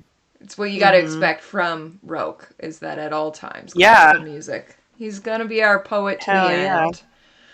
yeah. He really is. Yeah. As an Enneagram 4, I can't. He has like a whole aesthetic Yeah. all the Oh, time. it's Beethoven. Oh, it's Beethoven. Oh, Yeah, Beethoven. I fucked All up. I right, fucked up. everybody. that's Podcast I even okay. wrote over. it wrong. I wrote it wrong in my journal. Oh no. Oh, That's okay. It's very close, anyways. yeah. It's Mozart was a rebel anyway. Yeah. Yeah, He probably doesn't even listen to Mozart. Yeah. Just kidding. Traitor Mozart. Yeah. yeah. This is He was a rebel until the stuffy people got a hold of him. yes. Um yeah, that pink who's called Amathea is like presumed Roke's lover at that point, which I'm like, how far Well, he has gone. Yeah. Lover, she's a slave. yeah, Yeah. I exactly. mean, he thought clearly, Roke thinks she loves him yeah, because she or touched had his ding some dong. affection. Oh my gosh. Yeah. I think that's the first and only instance we've heard of Roke using a pink, because it has not been mentioned prior to that. So I'm No. like, oh, that's some loneliness for him right there. Yeah, and Yep. maybe that's it. He's realizing no one else is. He's got no one else, so you got to go with. But What's available? yeah, Terrible. and But unfortunately, yeah, but yeah. Well, even though Roke's like my boy, I fucking love that pink for yeah. like one moment of glory. Oh yeah, Just every time yeah. a pink She's does like, something this is what I badass. can do. Well, it's because you don't Yes. expect it from the pinks, but I feel like you have to Yeah. remember that the reds obviously have this like real all the colors why they need to uprise, but especially the reds and the pinks. But you expect it from the reds because they are this hard manual labor. Like they are the like I can use a claw drill. I know how to use like just rough and tumble rather than the pinks are the softer but just as abused as the reds. So they have just as Yeah. much as the reasoning that the reds do, but not the physical ability. So Yeah. I you mean, don't pinks. expect it from them because they're trained to be more, you know. I mean, they have like a full on Pavlovian response because of Exactly. Cupid's Yeah. kiss.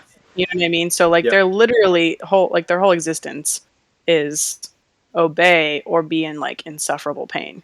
Yes. You know, so it's Yeah, like exactly. written into them Yeah. in a very like a tangible way that's like different Yeah. from I think literally all other colors For sure. because it's Yeah. freaking psychotic. But that Yep. and like these poor guys have the softest bone structure of all colors, I want to say. Like they're Yes. Yeah, fragile. the lowest density bone Yes. structure. They're glass. Like they're such Yeah. just little glass Yeah, people. like it So talks about It's when Mateo. when the yeah. goblins are infiltrating the spire, and it says the hardest bone or the densest bone of humanity meets the softest. Yeah. Oh my god. Oh, Yeah. Yeah. But so then when I'm the just pinks rise up, it's so much more powerful if you are putting yourself through absolutely. so much more than say a red, Absolutely. especially obsidian, Oh yeah. orange, blue, like the pinks it just has that bigger of an effect. Absolutely. That's why well, one of the major reasons I would say that I love them so much because it's more of a risk for them like than probably any other color because they're like so fragile. Yeah. Every time one of them does something badass, I'm just like, fuck yes, like they're so Yeah. yeah, cool. get it? Yes, I love an underdog, so I'm just like, you better. Yeah. Yeah. Yeah. Anyways, Amathea, Amathea. small betrayal. Yeah. Yeah. Love it. All right. I always like how Roque is just so surprised by it. Yeah. It's like, why would you expect her to be loyal to you? Yep. She's your sex slave. Yeah. But I think I he's guess just so it's loyal Roque's to his idealism. color. Yeah, and he's so loyal to his color and he doesn't get I don't think he truly understands what the other colors are suffering. Like he hasn't seen that. He hasn't spoken to them in the same way that at this point we know that Victra, Mustang, the Telemanuses have all now spent time with the Reds and seeing that part. Roque hasn't done that. Like he Yeah. never spent that time. Like the whole time he knew Arrow, it was, Theodora was still technically a slave under Educated. A Darrow. servant. But yeah, like Yeah. he only sees them and doesn't, I think, necessarily understand their suffering in any capacity. Like he is still of that, like, no, but the Reds do this, like he just is so built into that society and that privilege that he doesn't understand it. I think you are partially right. I would Mm-hmm. kind of argue that he understands to an extent, but I think he sees himself sort of like Lorne, like he's a benevolent master. You Yeah. know, like Mm. he's like, well, you have it good when you're Yeah. with Yeah, like I me. So treat you like well. why so I treat you well, so why would you do anything to me? Yeah. Yep. So Yeah. Definitely fair. Yeah, I could see that for sure. yeah. Well, we get the And moment. then, yeah, Ooh, I cried too. Scarlett I wants know. to I was talk gonna about it say, are you more. gonna make I it can see. through? Um, Yes, I'm a crybaby, but I'll make it through. That's okay. Yeah. I don't think this would be the first time we've had somebody cry on the podcast. Really? Who I think cried? it is.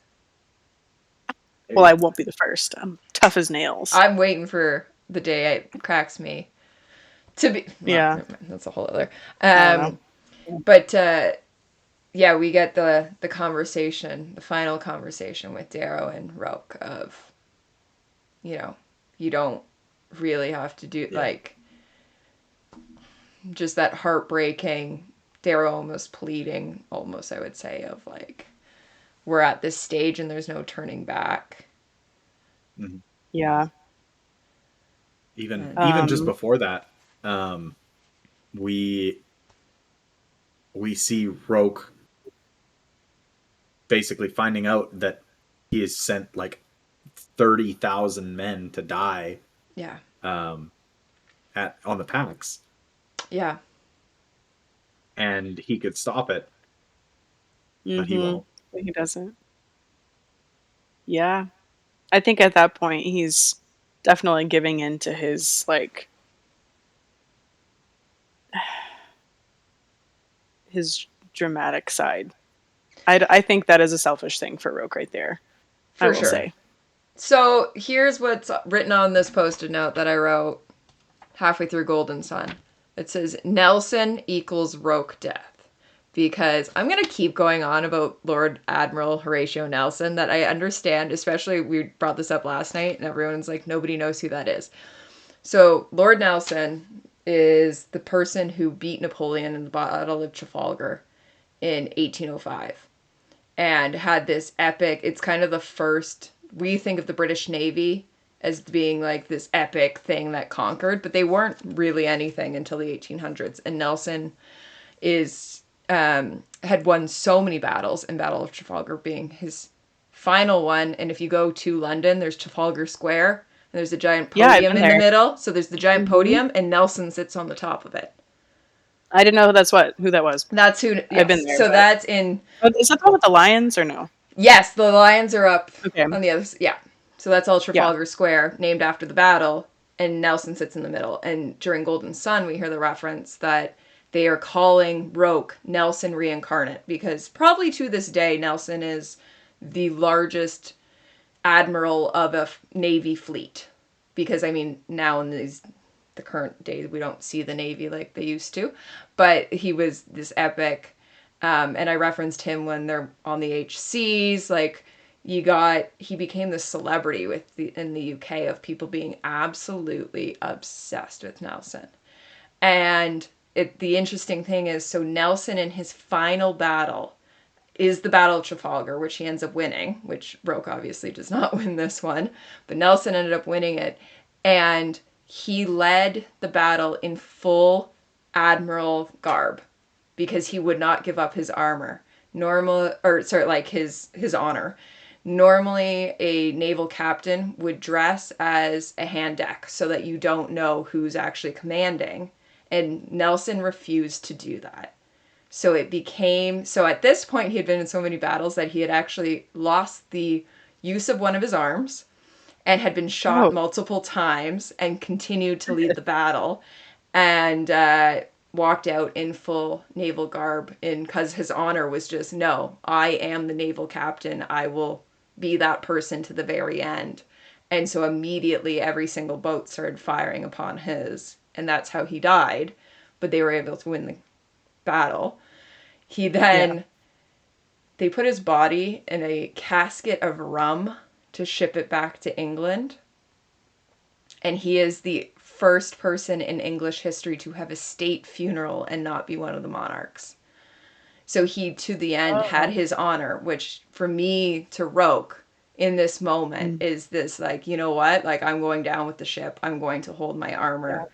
I'm not, he sends off those people to death. He could have called it off, but it's that, like, this is what my honor dictates, and this is what I will do to the end. And then to bring it to that next part, he's the one who kills himself in the same way kind of that Nelson could have chosen to stay hidden. But so it's just interesting to me that for me, that foreshadowing was all the way back in Golden Sun, knowing what happened to Nelson.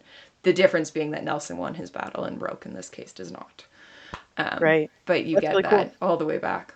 Yeah, I know. I've been sitting on this stupid post-it note that says Nelson equals Roque death. It's like, okay. I was like, tell me, I want to know. Yeah. So that's cool. Go. Yeah, I had no idea. That was a cool little history lesson. Mm-hmm. Yeah. This is just like such a sad part. Mm-hmm. Sorry, just before Roque actually dies. Yeah.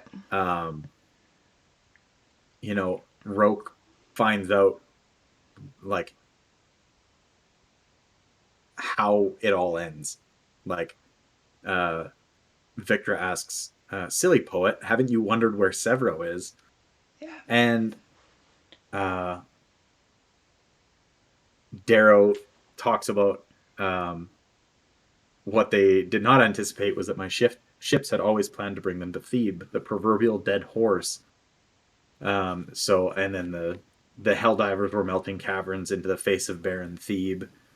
And an interesting note about his relationship with the Moon Lords is even my victory carries betrayal. Romulus had gold leechcraft of his own prepared to launch from the surface of the moon so that he could capture ships as well to balance my gains. But I need the ships more than he, and my Reds collapse the mouth of their tunnels at the same time several launches. By the time he realizes my sabotage, my fleet will outnumber his. So he's allied with the Moon Lords, but he's still no, fuck you, I'm getting mine. Yeah. Mm-hmm. Because he has to. He's a shifty, clever, deceitful. We haven't even got into what happens next part. I know. I read that chapter already. You should have just gone to that because that's like the break of the books or the parts. You know what I mean? Yeah. But anyway, Salem wanted to be dramatic and end with this one. Yeah. Yeah. Yeah. Well, fitting in that way, but yeah, this whole scene is so tragic to me because again, I really do blame Darrow. Like Roque was a good friend to him, and the one time he was suffering instead of Darrow, like Darrow just didn't reciprocate, and he was not there for him. Because, someone asked him, I think it's either Victra or Darrow, he's like, you really think that, like, Quinn's killers like care for you? Like, you think anyone cares for you on the side you're on? And he's like, no, I have no such delusions. Like, he knows he's alone. He's left only with his sense of honor or his sense of duty at this point. Like, I think that he, and that's why he has this pink in his bed, and that's why he's, fighting, clinging so hard to something that he knows is, at this moment, is not going to make it. Because he's like, well, I have nothing, so what is there to live for? Mm-hmm. Yeah.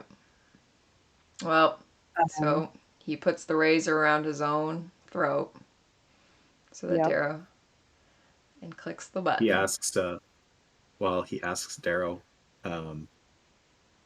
was she so lovely? And asking about Io. Yeah. Said, yes, she was like you, a dreamer.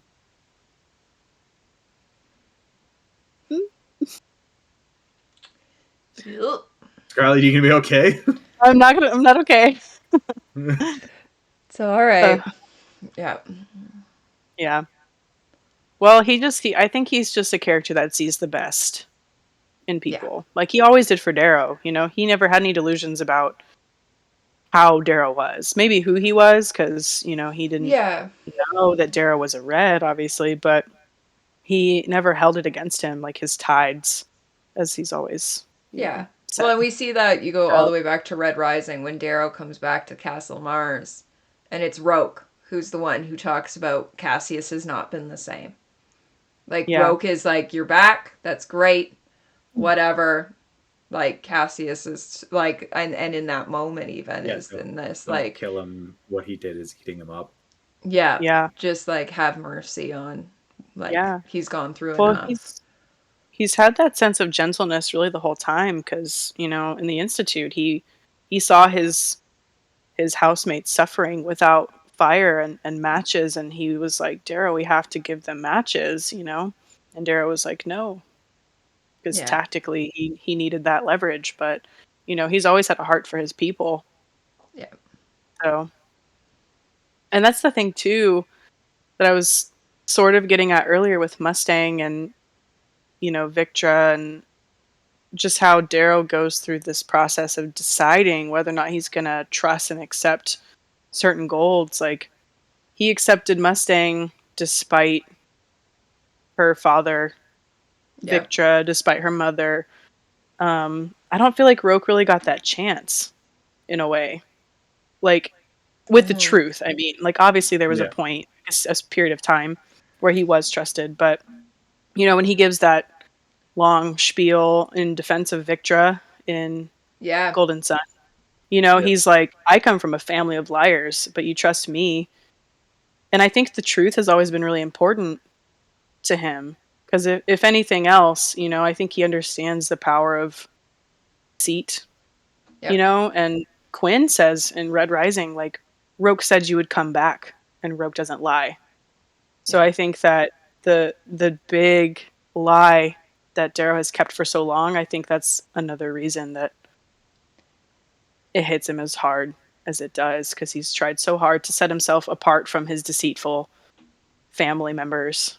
He wanted to be someone who's full of truth, and I don't know. So, it's so...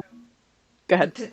The thing I would ask then is if, Roque, for whatever reason, got to learn alongside Severo and Ragnar, so pre-Mustang, what do we like? Would he have accepted it at that time, or what do you think the reaction would be then? Well, that was after Quinn died. Ooh, that's true. It was after Quinn died. And that's like where Roque cites when he was lost to Darrow, but that's what I mean. I kind of don't know. Like, is there a point that if Darrow had a reveal, I think, right? Like, I think if he had been honest with the other things before that, then maybe he would have had a chance.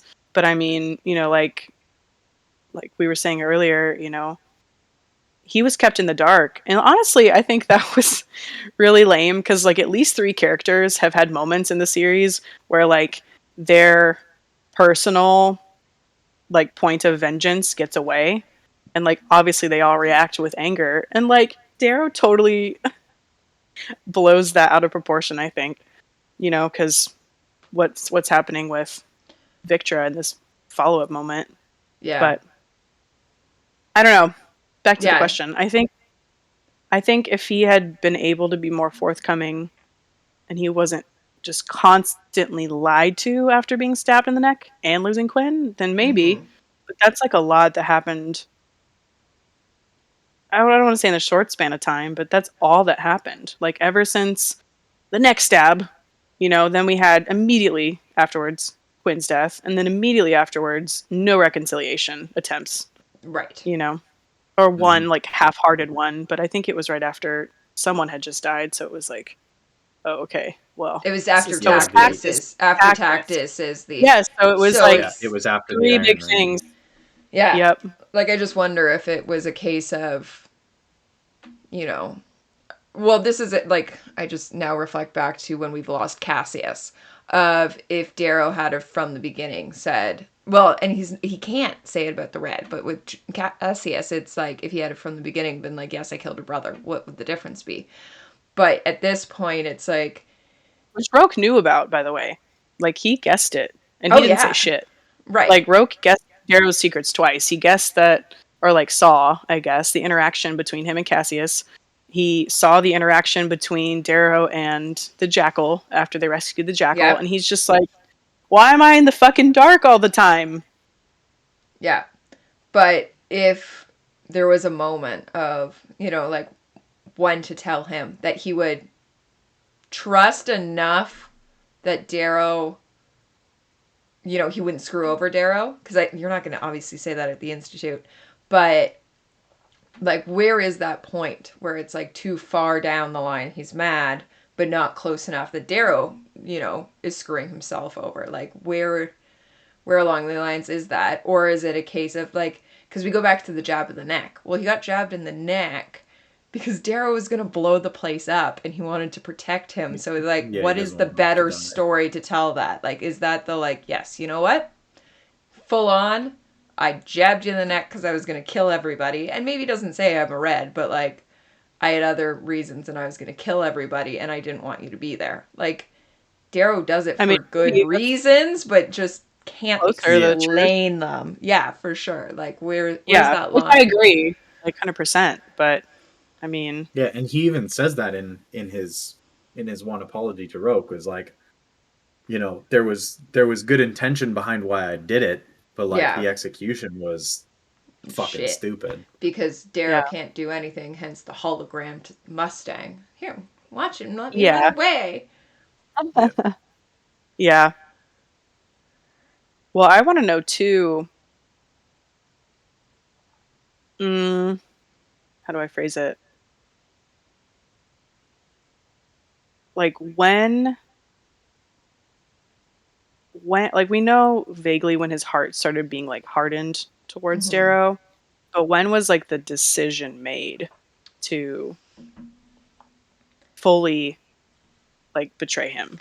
Well, because I feel like that was further down the line. Because someone like in my mind, someone out of context brought up that they think Roque was working with Jackal during the Iron Rain. That they think it was that early on, that Roque had twisted and was talking to the Jackal. I think the Jackal, because of who he is, I feel like he would have approached Rogue. Because by the Iron Rain, like Rogue is already the youngest Imperator in 100 years. So like he's his own little rising star right there. And I really feel like just Adrius being Adrius, like he's gonna ally himself as much as he can with that. But the And other like, thing too is he's like, gonna see a weak point in Rogue. Like he's gonna see that wound and like use the it other as thing an too it. though is Adrius didn't know until after the Iron Rain.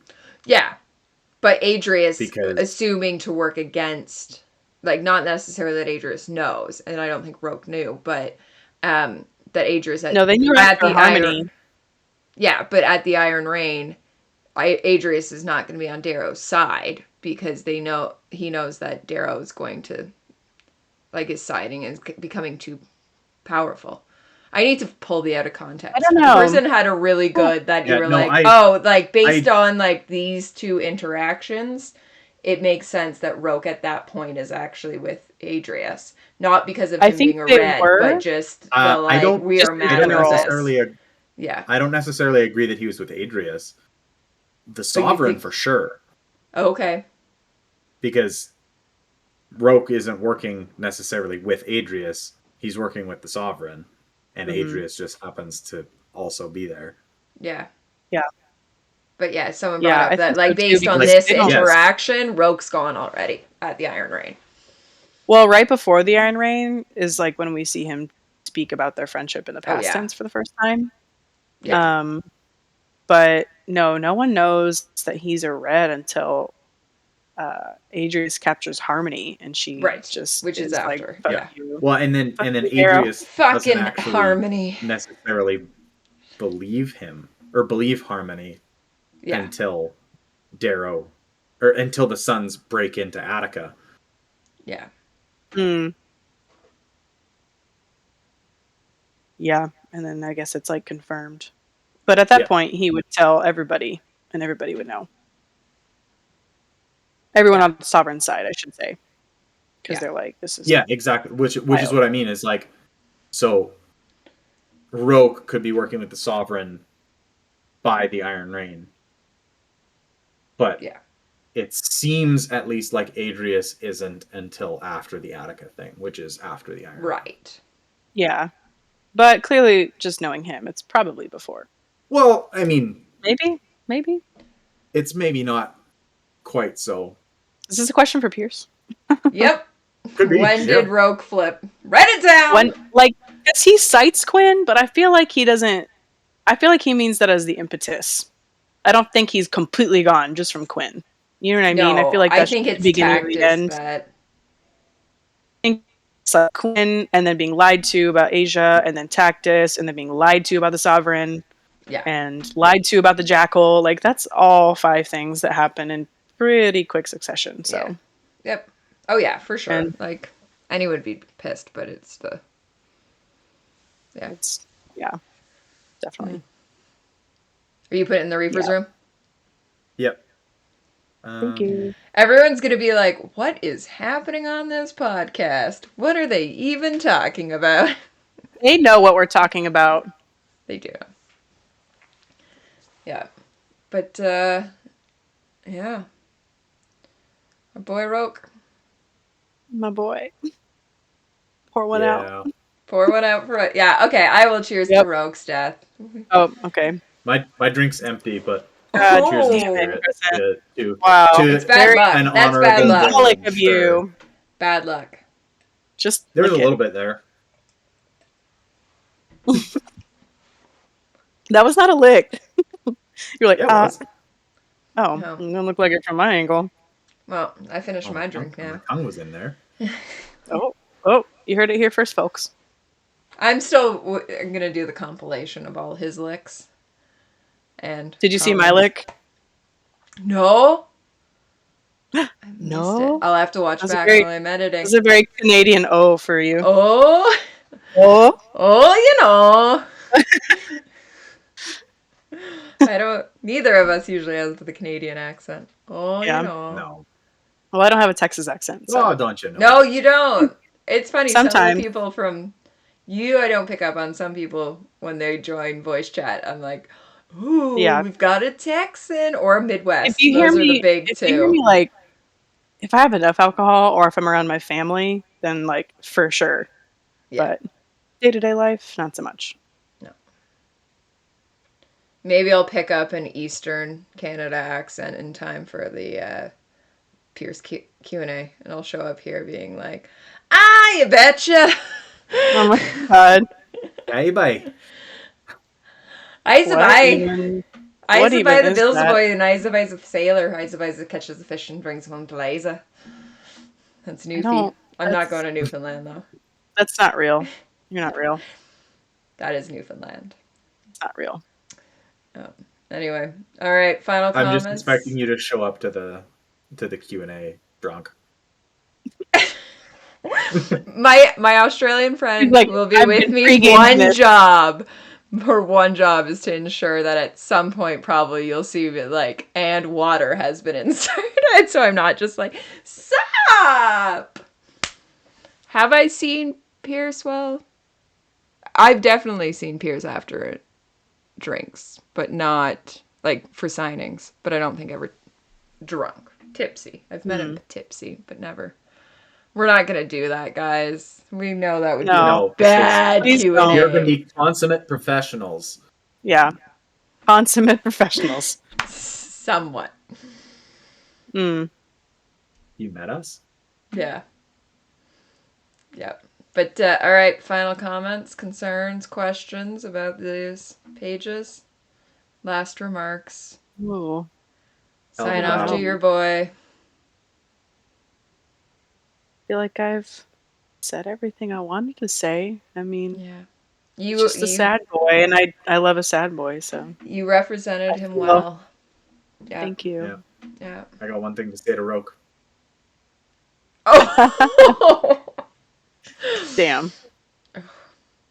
I got to Yeah, finally use my post-it note of Nelson. That's so. pretty much how he felt too, to be fair. He's just like, fuck this. Yeah. Yeah. I'm out. Bye. Okay. Yep. All right. All right. Well, bye, Roque. thank you very much for joining us, Scarlet. Yes, thank you. Thank you I for was being really the face nervous. of Roque apologists. Yeah, I know. I'm gonna get ripped to shred by the internet probably. No, but you guys Nah, last you're not week ripped us to shreds, so it's only to be expected. Yeah. You guys were all Wait, in the last discussion. To like Oh, last week? Yeah. That's It's true. bullshit. I know. I with was the like, pick I me can't girl. even. You guys like Yeah, and we were in the Yeah, middle you of did not like recording that. and we kept Yeah. looking at our phone Mm-mm. being like, we're being destroyed right now and we're What recording did so we we say? can't respond. Like what is That's happening? funny. I don't think I commented on it until I saw the Instagram clip, and I was like, oh. Like, What they did get? not. Yeah. We even called you Well, out in that yeah. saying you were going to be mad about it. I know. We- Crescent was like, please don't leave Scarlet's the gonna den. leave the den. I'm not that fucking fragile, okay? You guys come for Roque, not you guys, but collective you, the universe. People come for Roque like he's such a pansy, like such a pixie, and I'm like, he's so badass. He's just an emotional badass, and I appreciate that.